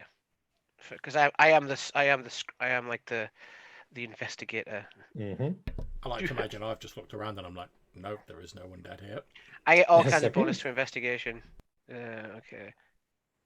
I get +2. Modifiers? Or is it just to add the extra dice afterwards? You put it on the modifier. Okay, 2. Let's have a look, see. Okay. Just the one success. So you've got the success there. Okay. So you look around, you lift some of the things, you poke around in the crates that remain there. The conclusion that you come to is, yep, someone's been using this. There's discarded packaging, there's chalk residue, and you come to the conclusion that someone was cutting drugs here not that long ago. So you know that much.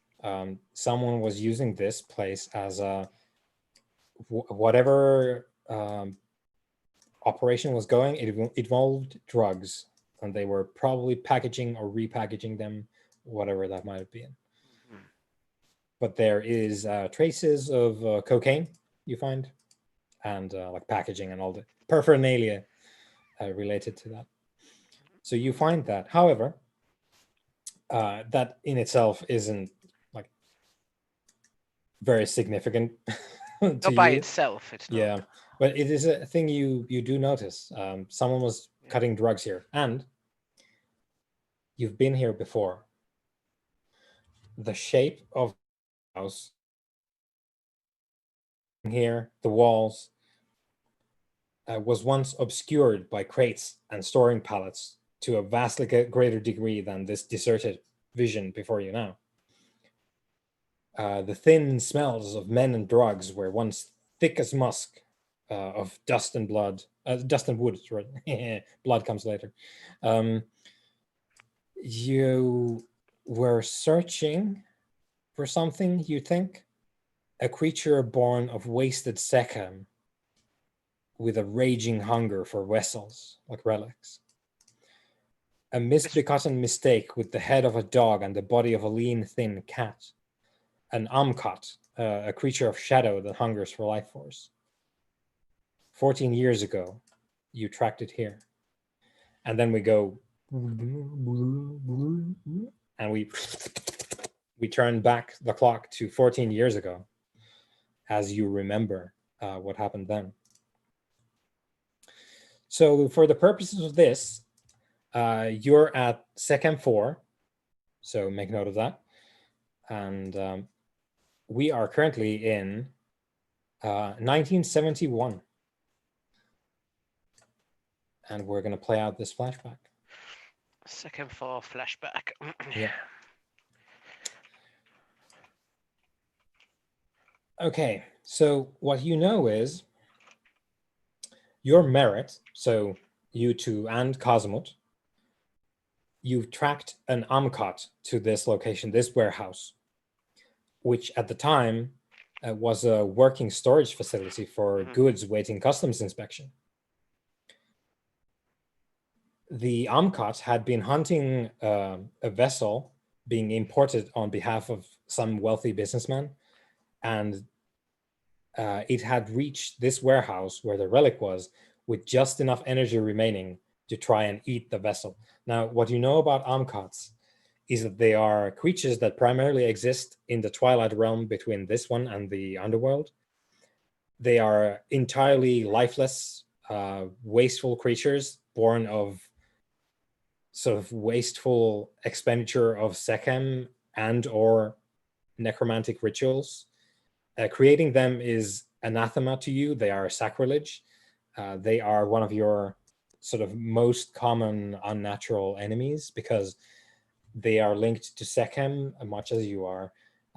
Their whole purpose is to devour it, to prolong their existence.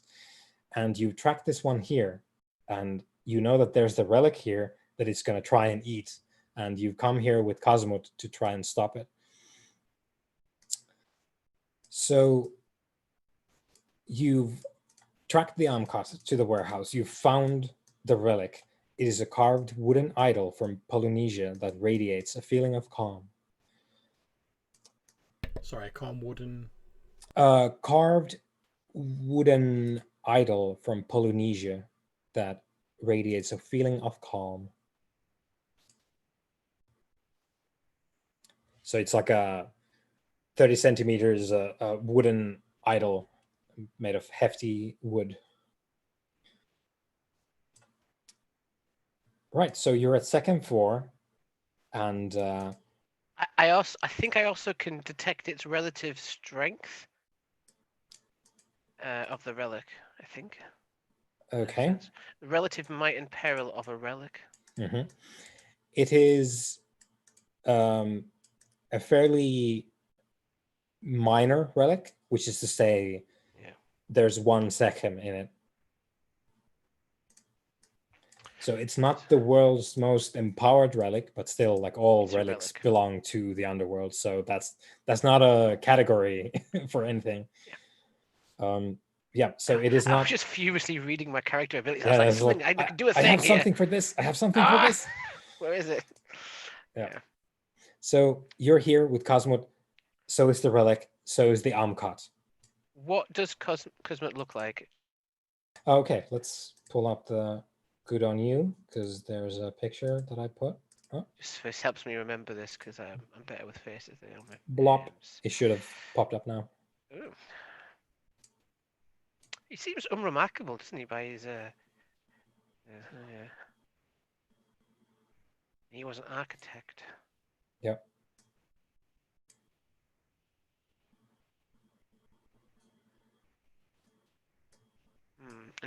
And we're getting a friendly vibe from him. Oh yeah, you're friends with him in this memory that you encountered. In this scenario where buddies. You are basically allied to a great degree. Like you're collaborating.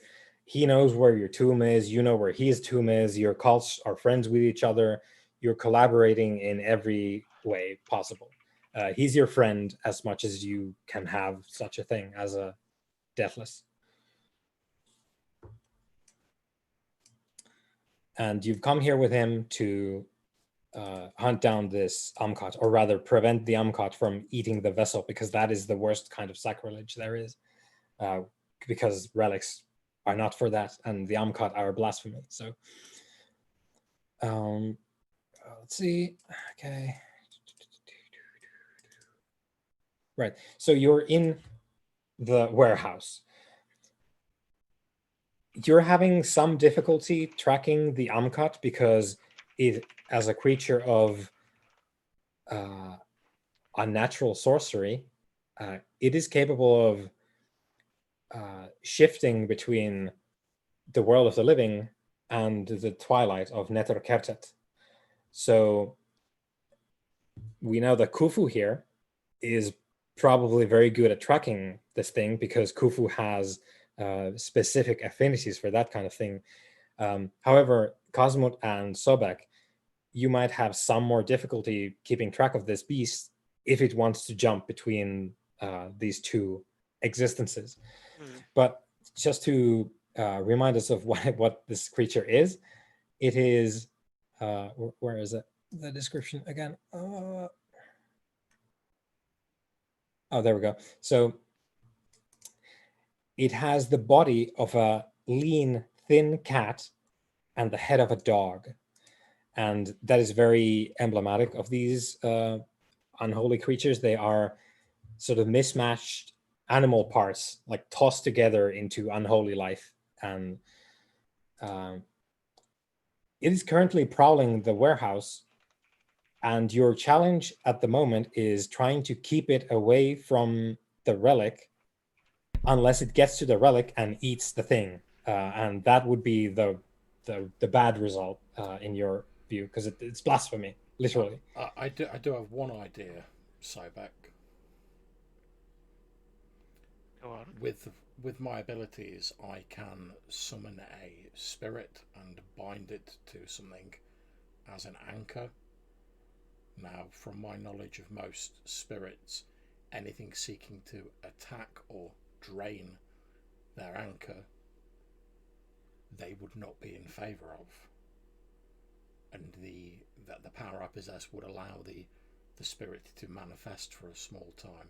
If I were to bind a spirit to the relic and the Amcat blasphemy was to attempt to drain it, the spirit would no doubt seek to prevent that. This is true, and this could have no bad unforeseen consequences whatsoever. I mention it simply as an option. I like it. Unless you wish to directly engage this foul creature.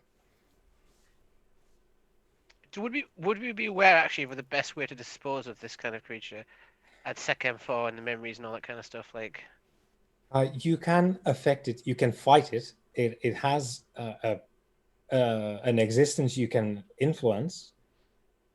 However, one of the ways in which you could deal with this is if you keep it away from the relic and it doesn't start to siphon any one of you, it will eventually run out of essence to fuel its existence because it hungers for the life force of Sekhem. And if it doesn't get it from you or the relic, it will eventually cease to be. Quick question: who's nearer to the relic, ourselves or the Amcat? It's probably you. I think at the moment the situation is you're in the warehouse. There's a lot more packing crates and everything, so it's rather more full, which is not to your advantage because the Amcat can dart between crates and whatnot, and it's very quick because it's an animal, whereas you are not.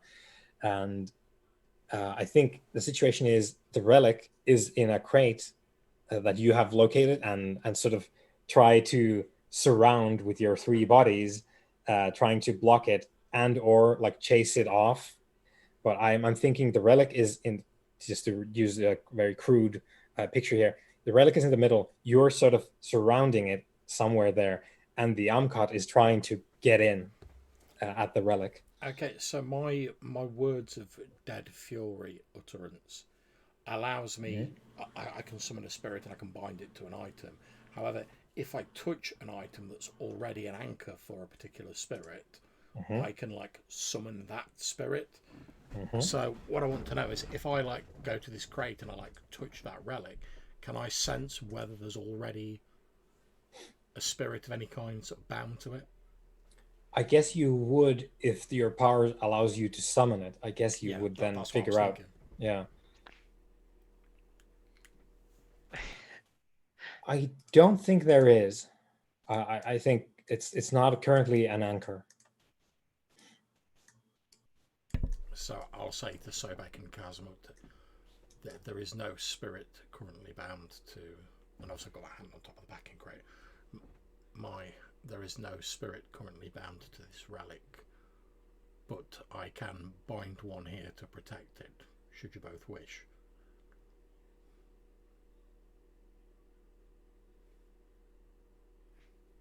That seems like a prudent course of action against this thing. I'm going to say for aesthetics, I'm currently wielding some form of firearm, because I feel like, you know, the lower juice I've got, the more I rely on more mundane weapons. So I probably would have like a gun, or SMG, or like some kind of maybe shotgun or something. Yeah.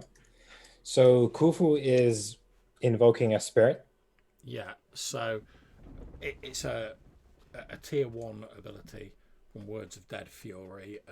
I don't control what ghost turns up, but I can choose like the rough age of the spirit and its temperament and the danger it poses to us. So and again, I've not used this before, so I'm just guessing. So, what I'd do we have any rough idea how powerful like a typical like an AMCAT is? I mean, are they sort of like low level things, or are they like serious?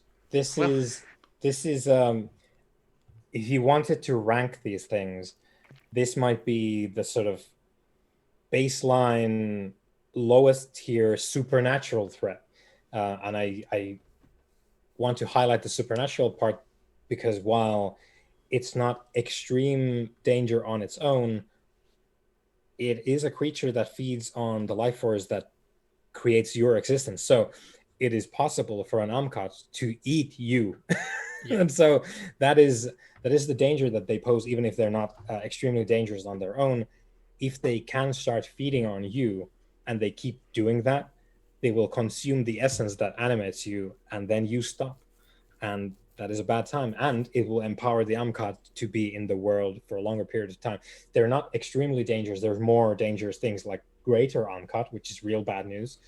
And then, of course, other lifeless horrors. But these are rather low on the rung there. But they're still supernatural threats. Okay, so what I would like to do is I would like to use my Words of Dead Fury to summon / bind an established ghost who is has a hostile temperament, but only poses minimal danger to ourselves. And my plan is basically to summon it, basically tell it that this object will help sustain it in the world, but there's a creature that seeks to take that away. And so it is. You speak, and so it shall be. Your utterance reaches into the twilight and brings this spirit into this side, and you bind it to the relic. There is a wave of anger that accompanies the spirit because of its disposition as chosen by you. And please, Sobek, while this is happening, please give us a wits investigation roll. Oh, okay, I can do that. Because you're holding, while this is happening, you and Cosmut are holding the Amkat at bay. Okay, wits and investigation. I already have them thingied. Yeah. Do I get the bonus in this case? It's not a criminal thing, is it? No. So. Yeah, no. Success. One success. Okay. Really good at getting those single successes. Yep.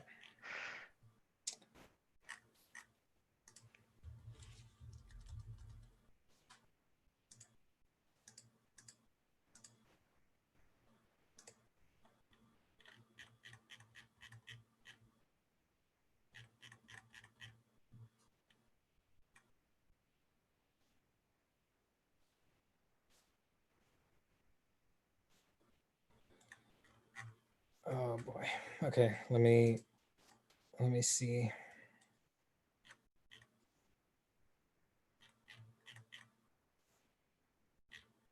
Okay, here we go.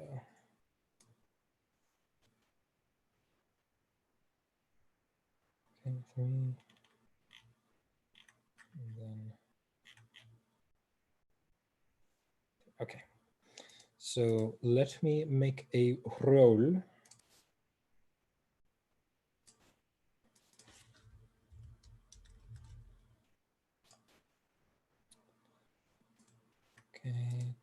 Okay.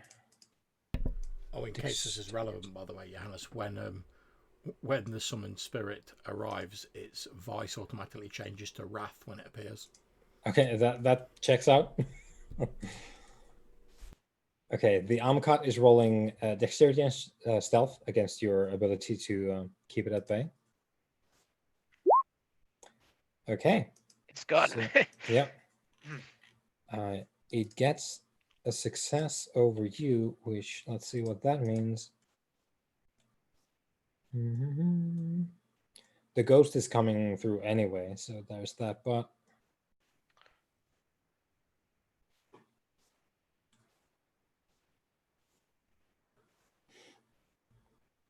Okay, so the Amkat stalks closer to the vessel.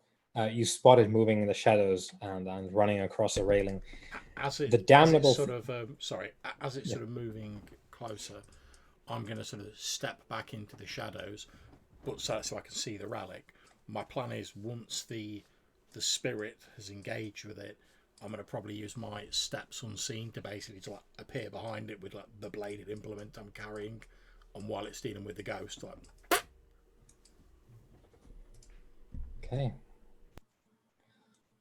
I think you can probably roll for that because that's what it's trying to do. So the ghost materializes, it manifests in order to be able to fight with the Amkat. So it becomes physical, and the Amkat springs out from under some crates, and the ghost and the Amkat start struggling, and you, Kufu, are trying to get there to shiv it. Yep. Okay, yeah, you can roll your thing. For that as well. I get an extra bonus because I'm moving in darkness.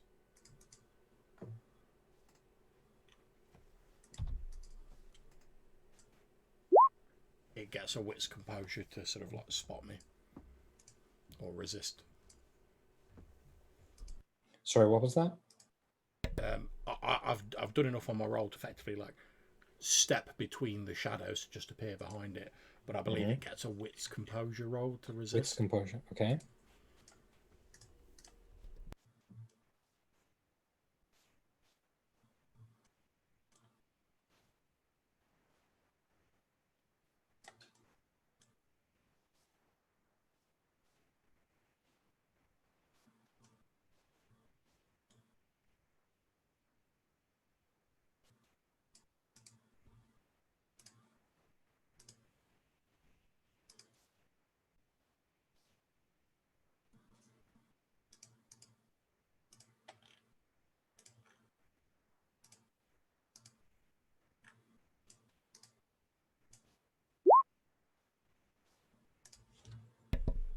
It's a 1. Okay, so since I beat that, I can effectively like teleport myself 30 feet between shadows. So since I'd only like slunk back a bit as it's engaging with the ghost, my plan is just like step out the shadows behind it with the bladed weapon I'm carrying and sort of ram the bladed weapon into it while it's distracted, hopefully taking full advantage of the fact it doesn't know I'm there and it's fighting a ghost. Yep. Please go ahead. Give us a stabby stab. Okay.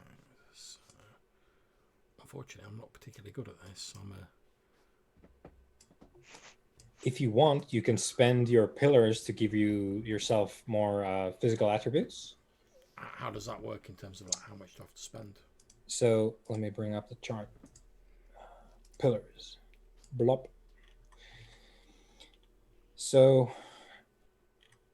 Oh, sorry. And by current second rating. Yeah, and blop, that's the second. So you're at 4. So you can spend 2 pillars per turn, and if you want more dexterity, which I guess you are, that's what you want. Well, I presume it'll be strength weaponry when I'm like. Yeah. So if you spend 2 pillars, you can get 4 more strength. Yeah, I'll do that then. Yeah, and these are pillars that you spent 14 years ago, so that's not going to matter in the present day. So. Okay, so that's strength plus my mighty weaponry of 0. So that'll knock me down 1 dice because I'm unskilled, so it'll be my strength plus 3. Okay.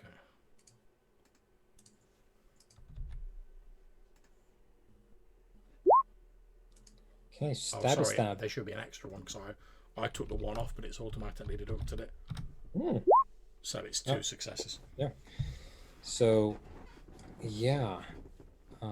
Okay, I'm gonna mark that down. So you stab into its unnatural body, and you deal it. Let's say your blade is probably 2 lethal damage. So let's put it down for 4 damage as a result. So it's not quite impaired yet, but it's right on the, like, you score a great deal of evisceration on its unholy flesh. To be honest, I'm sort of hoping the ghost can deal it some licks as well. Yeah. Let us see. So I am unfortunately entirely unfamiliar with what the ghost could do, so I'm just gonna flub it for. Well, yeah, I mean, it basically gives you like 3 power ratings. There's like newly sort of created ghost. There's like aged spectre, and then I've gone for like the middle one, so it's like a fairly sort of strong one. Yeah, let's try for that one. So it's gonna try and pummel the Amcut. Pretty good there for 2 rolls. So yeah, I'm gonna put it down for, because that was just fists, because the ghost doesn't have weapons, right? So it's beating the Amkat, having manifested into the physical world. So it's kicking and screaming and beating this cat dog monstrosity that is scrambling, not to fight it, but to get to the relic. It doesn't care about you stabbing it or the ghost. It wants to get to the relic. And okay, I put down the 2 damage there, so it is 1 away from having a full health track of damage, so it is quite impaired. However, I'm gonna roll to see if it can squeeze its body to get to the prize through your battering, because it didn't actually dissipate yet. So here goes. It's rolling 1 success. Okay, so with that, I'm gonna say, yeah, you give it a good beating and slashing. It's right there, like it's on the crate. It's about to chomp down on the thing. Cosmos diving at it, just to like body tackle it away. Sobek, what are you doing as this craziness goes on? Can I still see this creature? Yeah, it's physical. It's on the crate, being kicked by this silver specter that Khufu summoned up. Khufu appeared from thin air and is wielding some sort of blade, trying to cut it. And the Cosmos is doing a tiger jump, trying to tackle it. Do I believe my mundane weapons would harm this thing? Oh yes. I will. It wouldn't permanently kill it, perhaps, but it might force it. My mundane blade certainly did. Yeah, I will shoot at it then with my. Yep, blow it away. Okay, so that'll be a dex and firearms roll. That is correcto mundo. Okay. I'm not using any juice right now, so that'll just be those. Bonus. I don't get a bonus, but I get a removal. I'm not a range penalty at the moment, am I? No. Okay. So. 2 successes. Okay, bang bang. Dice. Yeah, I think. Give me just the pure 1d10. Okay.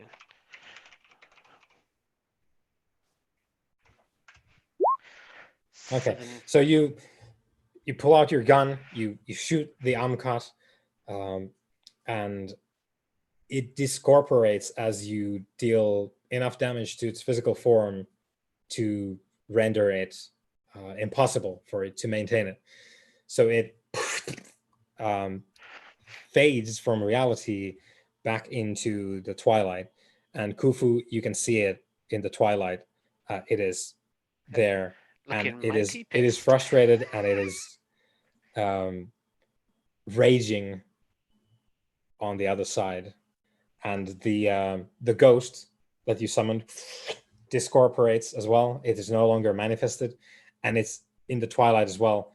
And it goes for the Amkat and starts struggling with it. However, the ghost, not really being cognizant of what this creature is, it puts up a good show. But once the Amkat, and Khufu, you can just see it, this because you can see into the twilight, the Amkat like gets a hold of its leg, and yeah, the ghost keeps like punching and whatnot, but it's sort of fading, and it doesn't really. It realizes far too late that the Amkat is eating the essence and not giving a shit about the punching and the kicking, and the ghost is going to go away. Okay, at which point I'm going to like pick up the relic, sort of like holding it like that to shield it, and I'm going to spend a willpower point to shield myself from undead for the scene. So any sort of undead that's trying to interact with me or attack me or anything like that will get a -3 penalty. He's bad for it. And then I'm just going to, as I sort of I look at my two companions, I'm going to say the creature is still here. It has dealt with the spirit guardian I summoned. It will find me difficult to interact with, but we need to remove the relic elsewhere. We need to go, says Cosmo. We need to leave. If it's in Netherkartet, we need to go now before it manifests again. Indeed, and like we'll basically hustle out and like say, I'll be sort of holding the relic and like shielding it. You shield it with your magic. Yep.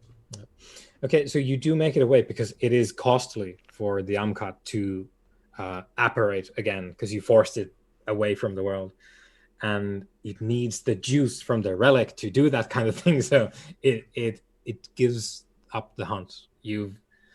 You frustrated it enough. You banished it from the physical world. It doesn't have the power to come back again, especially since you three are guarding it so successfully. Is it trapped there in the building? Yeah, it's trapped in the twilight until it can eat enough ghosts, I guess, to come back.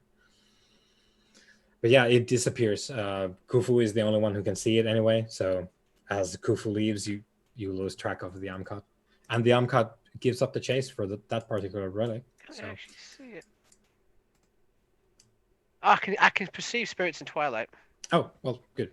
You also saw that thing happen when the Amkat ate the ghost. I just see the outline of it. Yeah. So I got tricks too, player. Yeah, you got the vision. Okay, let me see.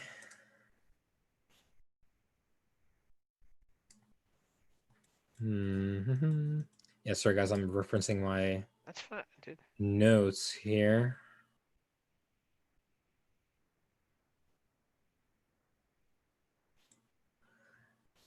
Yeah, and as you run away and you've made your distance, you're satisfied. For a bit, you're in a celebratory mood because you did it. You actually managed to save. You were quicker than this being, which tried to eat the relic.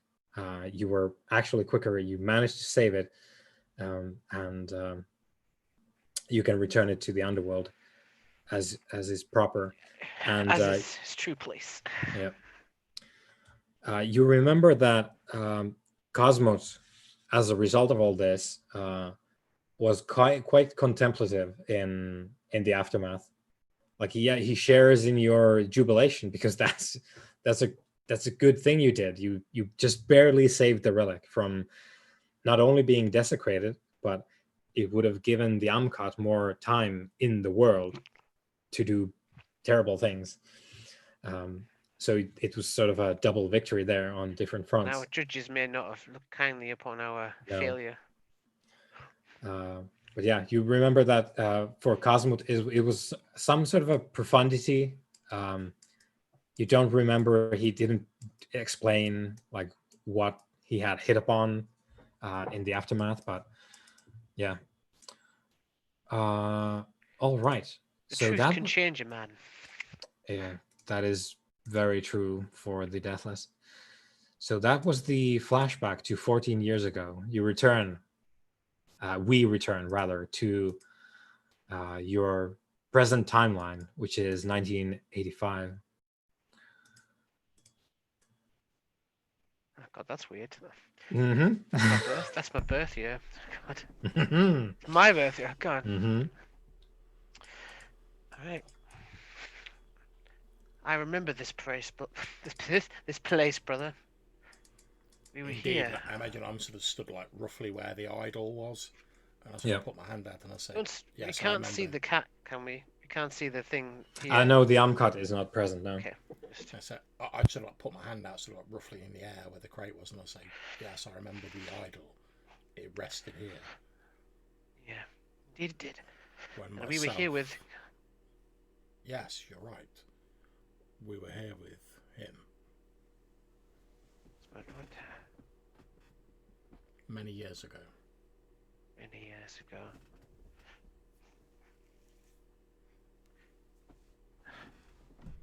You find no further sign of these Os Asociados cartel members here.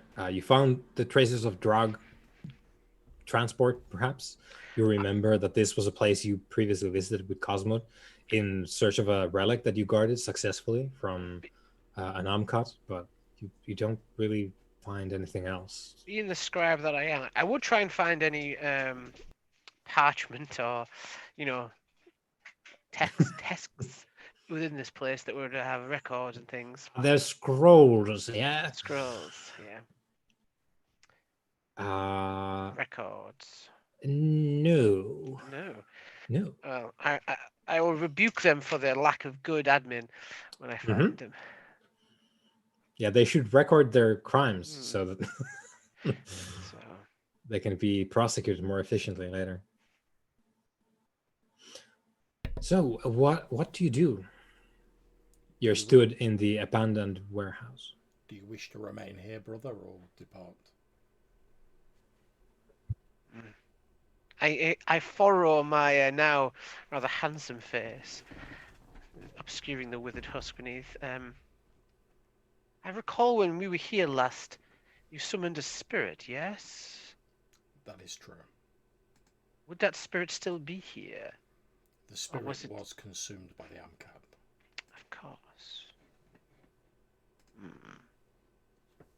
But if any freshly departed spirits are here, we could question them, yes? Perhaps they have some information of what has been going on here since we last. If there were any spirits here, we would sense them. And obviously I'll have a look around to make sure there aren't. Yeah. But I assume there's spot things with spirits. Yeah, you don't... There's no one here on either side. I do not sense any of the restless spirits here.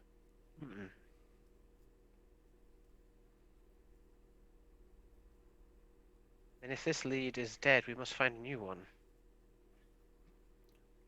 Where do you suggest we go?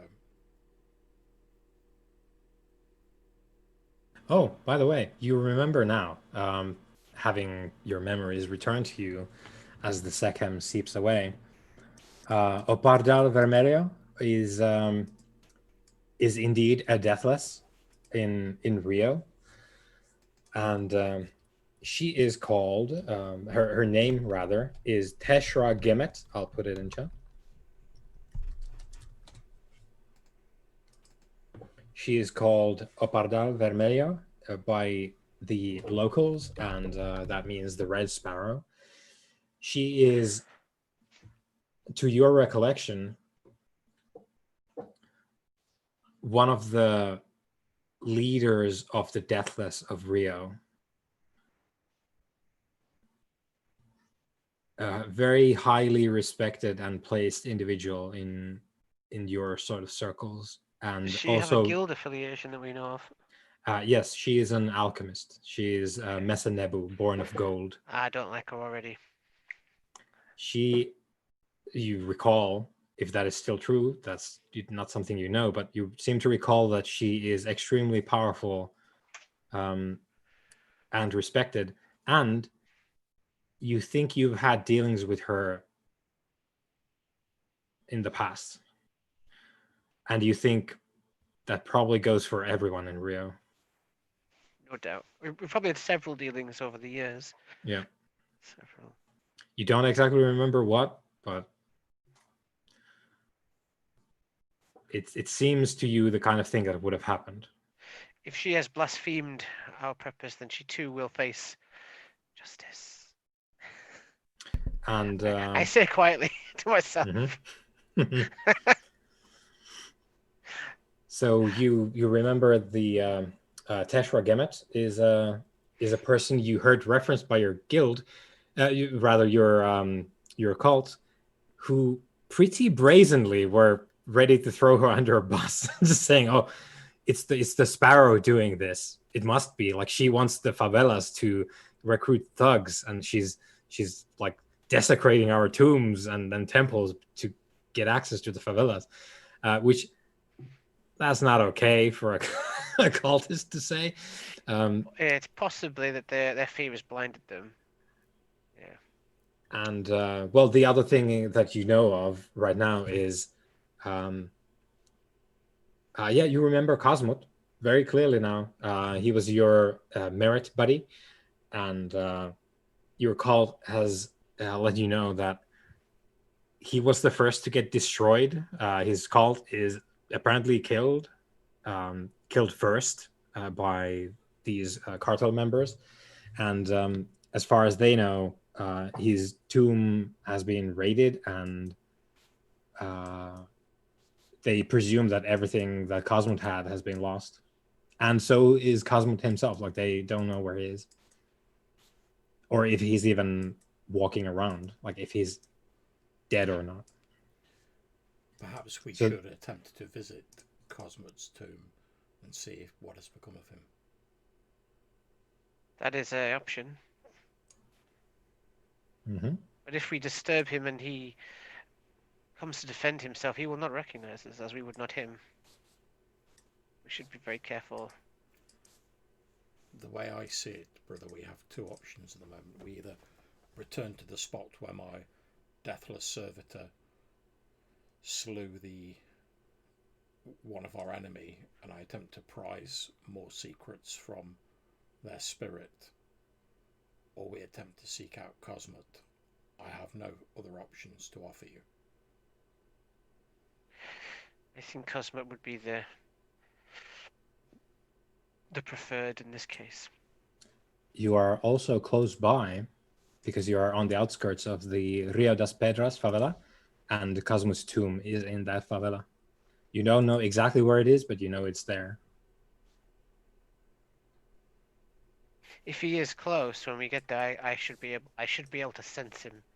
And that is true. You should be able to sense Cosmos, and you can also determine, this is just for mummies in general, like you could try and determine based on like sacred geometry, like where the tomb should be. Like you could walk into an area in a city, and if you are skilled enough in the deathless arts, you could try and determine, just by looking at things, buildings, the streets, the design of the city, you could try and figure out where tombs should be based on that alone. So you can try and navigate with your occult understanding as well. I think so. We need answers. Very well. Let us seek out the tomb of Cosmot then. Okay. So in the interest of time, we're going to jump back into your loyal servant's van, and we're going to drive the distance from the warehouse to the nearby favela. Now that I'm more myself, I will. If there is a firearm or a weapon in the car, I will pick it up. Yeah, you can probably have like a handgun for sure. So he drops you off somewhere in the favela. He doesn't know where the tomb is, and he wouldn't want to go there anyway, because if he accidentally wakes up Cosmot, he's gone. he doesn't want that. And you are left to try and find the tomb on your own. Now, you've been told that apparently Cosmot's cult was assaulted and destroyed. So probably some of the locals could know about this thing, potentially. So you could talk to them. You could try and navigate. I'm fairly practiced in the occult, so I'm probably going to go the route that you suggested of trying to sort of like look at the geometry and like the structures of the place, see if I can work it out first. Then if I can't, then perhaps we'll question the locals. Yeah. Okay, so it would be intelligence occult. And let me see, there might be some sort of bonuses and minuses going there. Where it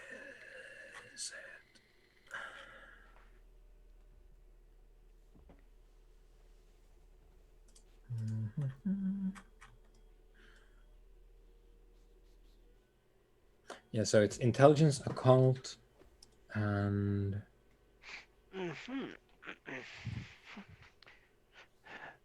Do you have your occult GPS, John, activated?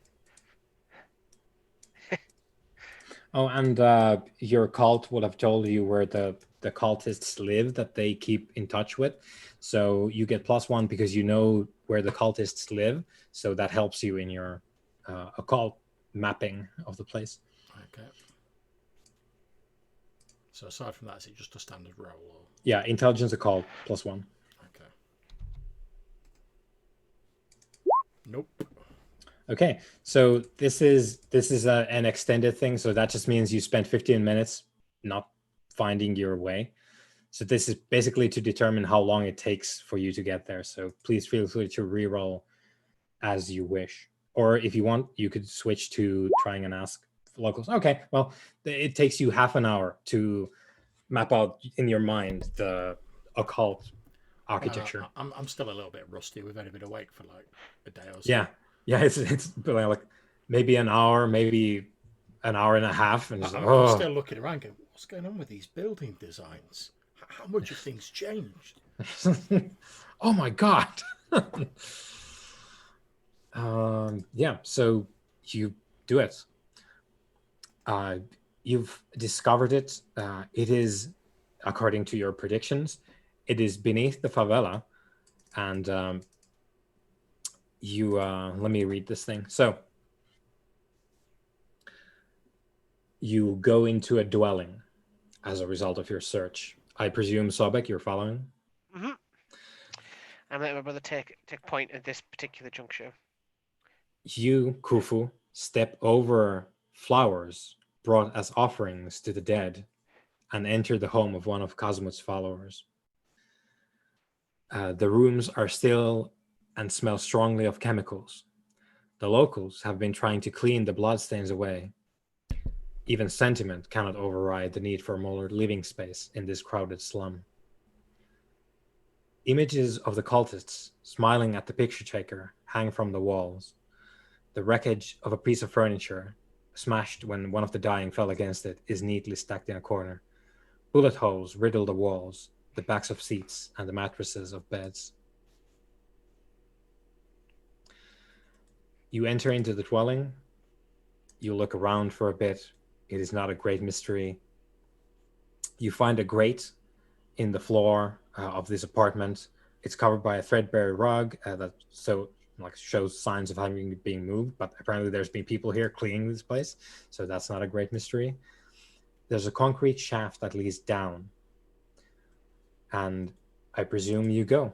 You know that this is where the tomb is. Yep. By the way, you don't sense any Sekhem Sobek, so Cosmo is not here, or if he is not animate. The ladder going down the concrete shaft appears to have had several poison needle traps, but they've been triggered, and you can just avoid them, Khufu. And not that they would do a great deal to you, because you're not alive in that sense to be affected by poison. But you notice these as you go down the rungs of the ladder, that someone who might be affected by those could have been hit. You go down the ladder, and Cosmot's tomb is rather small. It is a hollow concrete cylinder made of pipe sections, probably stolen from some big construction site or another, and sunk beneath the favela itself. You have to stoop a little bit as you get there to the bottom, and you can't see much in the pale light of an electric lamp, which is there. It's clean and dry down here, thanks to probably diligent maintenance by his cult. You know, your places get clean as well. But the only furniture is an old wooden chair with high arms that Cosmot must have sat on whenever he had returned to Duat. You're in the tomb. Now, again, in the interest of time, if you do want to look around, it's with wits plus investigation. Okay. And if you want, you can help each other as well. Does this count as a crime scene again in this case, or just more? investigation. Do we want to make a ruling on that now? Because this is going to keep coming up in the future. Well, it's up to you, man. Like yeah, I'm just asking your opinion. Do we want to rule it as you need to know if it's a crime scene, or is it an objective fact which helps you? Because you can walk into a place and not know that it's a crime scene. Does it help you then, or do you need to know that it's a crime scene? I think it would probably make more sense that you'd have to know it was a crime scene, because that'd affect how you investigate. Yeah. So that's fair. Well, you do know that this place was apparently attacked by the cartel, so in that sense, I guess it could be a crime scene. Yeah. Because you literally know that you've been told that this place was raided, and you don't see any relics on this place. Certainly was. Okay. Give 2. And you know that people are killed upstairs, so there is that. There is that, yeah. Murder. Here we go. Yeah. I got a 10 as well, so I'll roll a 1d10. Yep, so just 4 successes. Okay. 10 as well. So 2 successes for me. So what? 4 and 2? Yep. Okay. So, first off, you notice that there's probably been vessels that have been destroyed in this tomb in the recent past, because there are small piles of dust on the floor which are at odds with otherwise the clean nature of the place. And as we saw in the very beginning, as Sobek was summoned by a relic that wasn't his, when relics are destroyed, they turn into dust. So there are piles of dust here, which probably destroyed relics. That's an easy conclusion to jump to. Your second conclusion is the tomb's trap was disabled and not triggered. You thought coming down, maybe some unfortunate soul triggered it. No, it was disabled, in fact. That is more interesting information, really, that it was someone either knew how to disable it or was skilled enough to disable it. Yeah. I point this out to my brother. There's either someone who knew of the tomb or was skilled in the arts used to protect it. Indeed, or perhaps just a very cautious thief. You also find, to your great joy, Sobek, you find some paperwork. You find some invoices, it looks like. Oh, yes. Now we're talking. Receipts. It appears that the cult here had hired a warehouse slightly outside the Rio das Pedras favela.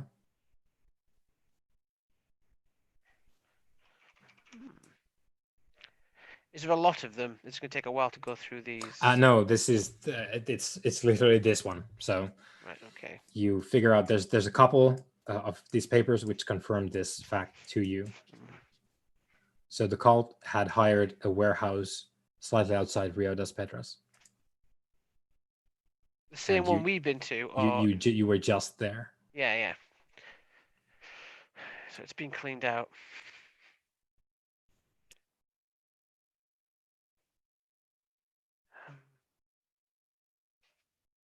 Perhaps again, I'll ask, any of the spirits of this cult been killed here, have lingered? I don't think they have. Okay. No.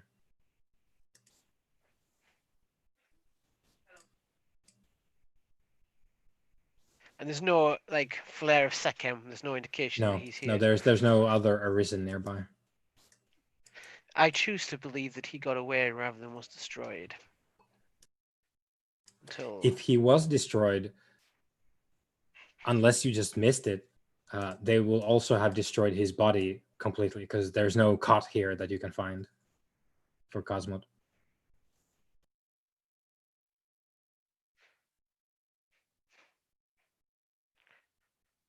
A lot of unanswered questions.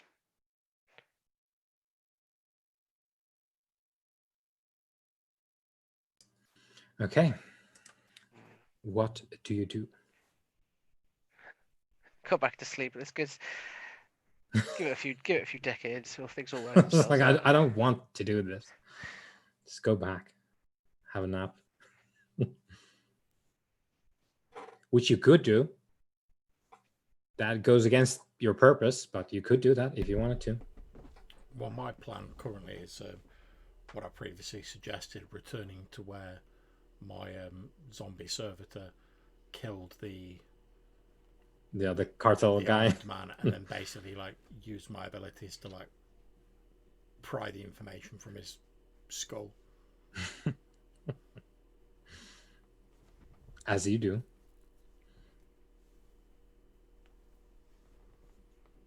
Unless you have any other suggestions, so back. I'm currently thinking. I'm just sort of staring into the where our old friend would have lay.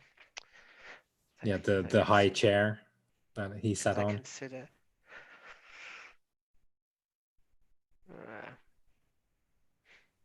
There's nothing weird going on here as far as I can tell.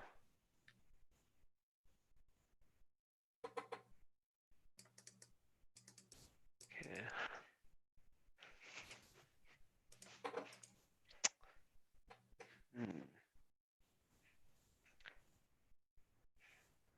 Can we like work out when this place was attacked? I know that's probably a pretty hefty like. Today. Earlier today. It was disturbed. Right. Okay. So it's very recent. Yep. Everyone was attacked today by this Os Asociados cartel.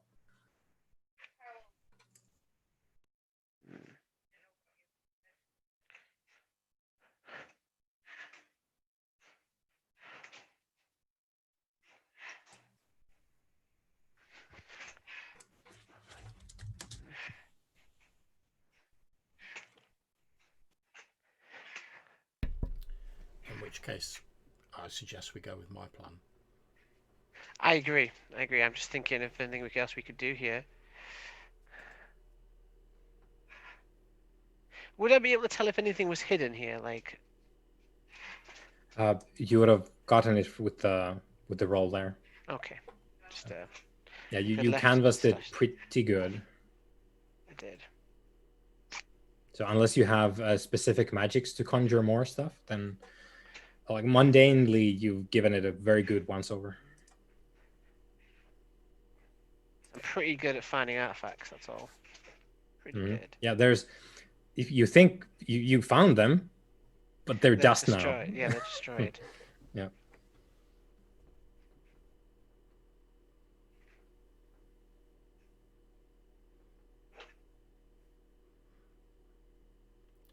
Very well then, let us have the driver take us back. Let's go. Okay, and we're going to wrap up soonish, but okay. we come up from the concrete tomb of Cosmut, and as you climb back into the apartment, you hear a noise in the apartment. And when you reach the dwelling itself, you notice there's a girl crouched and waiting for you.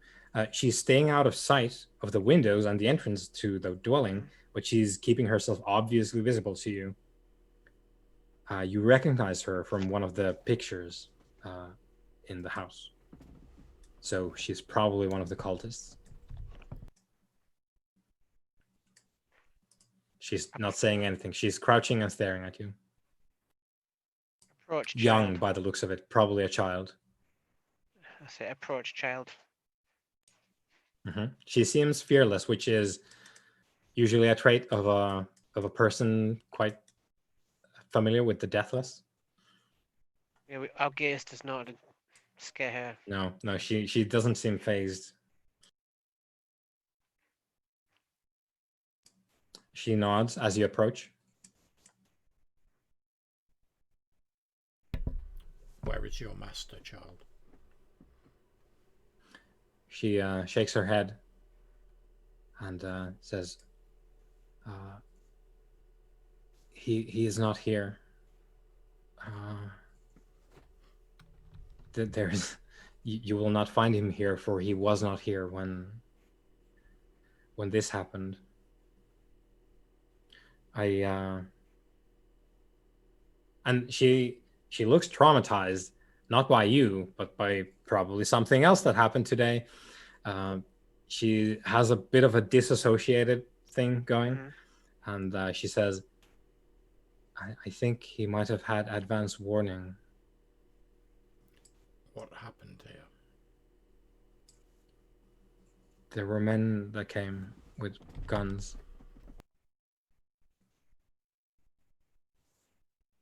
I was not right here when that happened, so I survived. Who sent these men? I don't know. But I think Cosmo might have had an idea that this was happening because he wasn't here and he didn't come back when they started shooting. I know that he had gone off to see the Red Sparrow earlier when he was alive last time. Maybe she told him something. But he's been awake for 2 weeks now, I think. And he's gone away. Or at least he hasn't returned.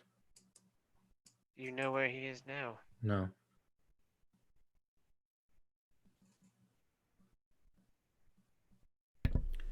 Perhaps we should see if we can consult the Red Sparrow ourselves, brother.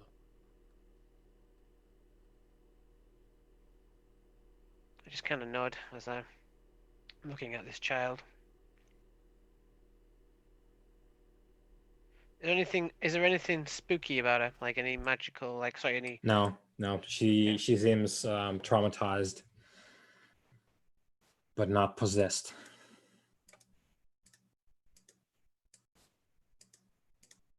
Do not know if Asimov still remembers us, so he was a friend to us once. And I think, brother, in acknowledgement of that, we should take care of his charge for the moment, till we find him. If that is what you wish. There may be more information that she knows, though she does not know it herself yet. We should protect her for now. Come with us, child. We will take you somewhere safe.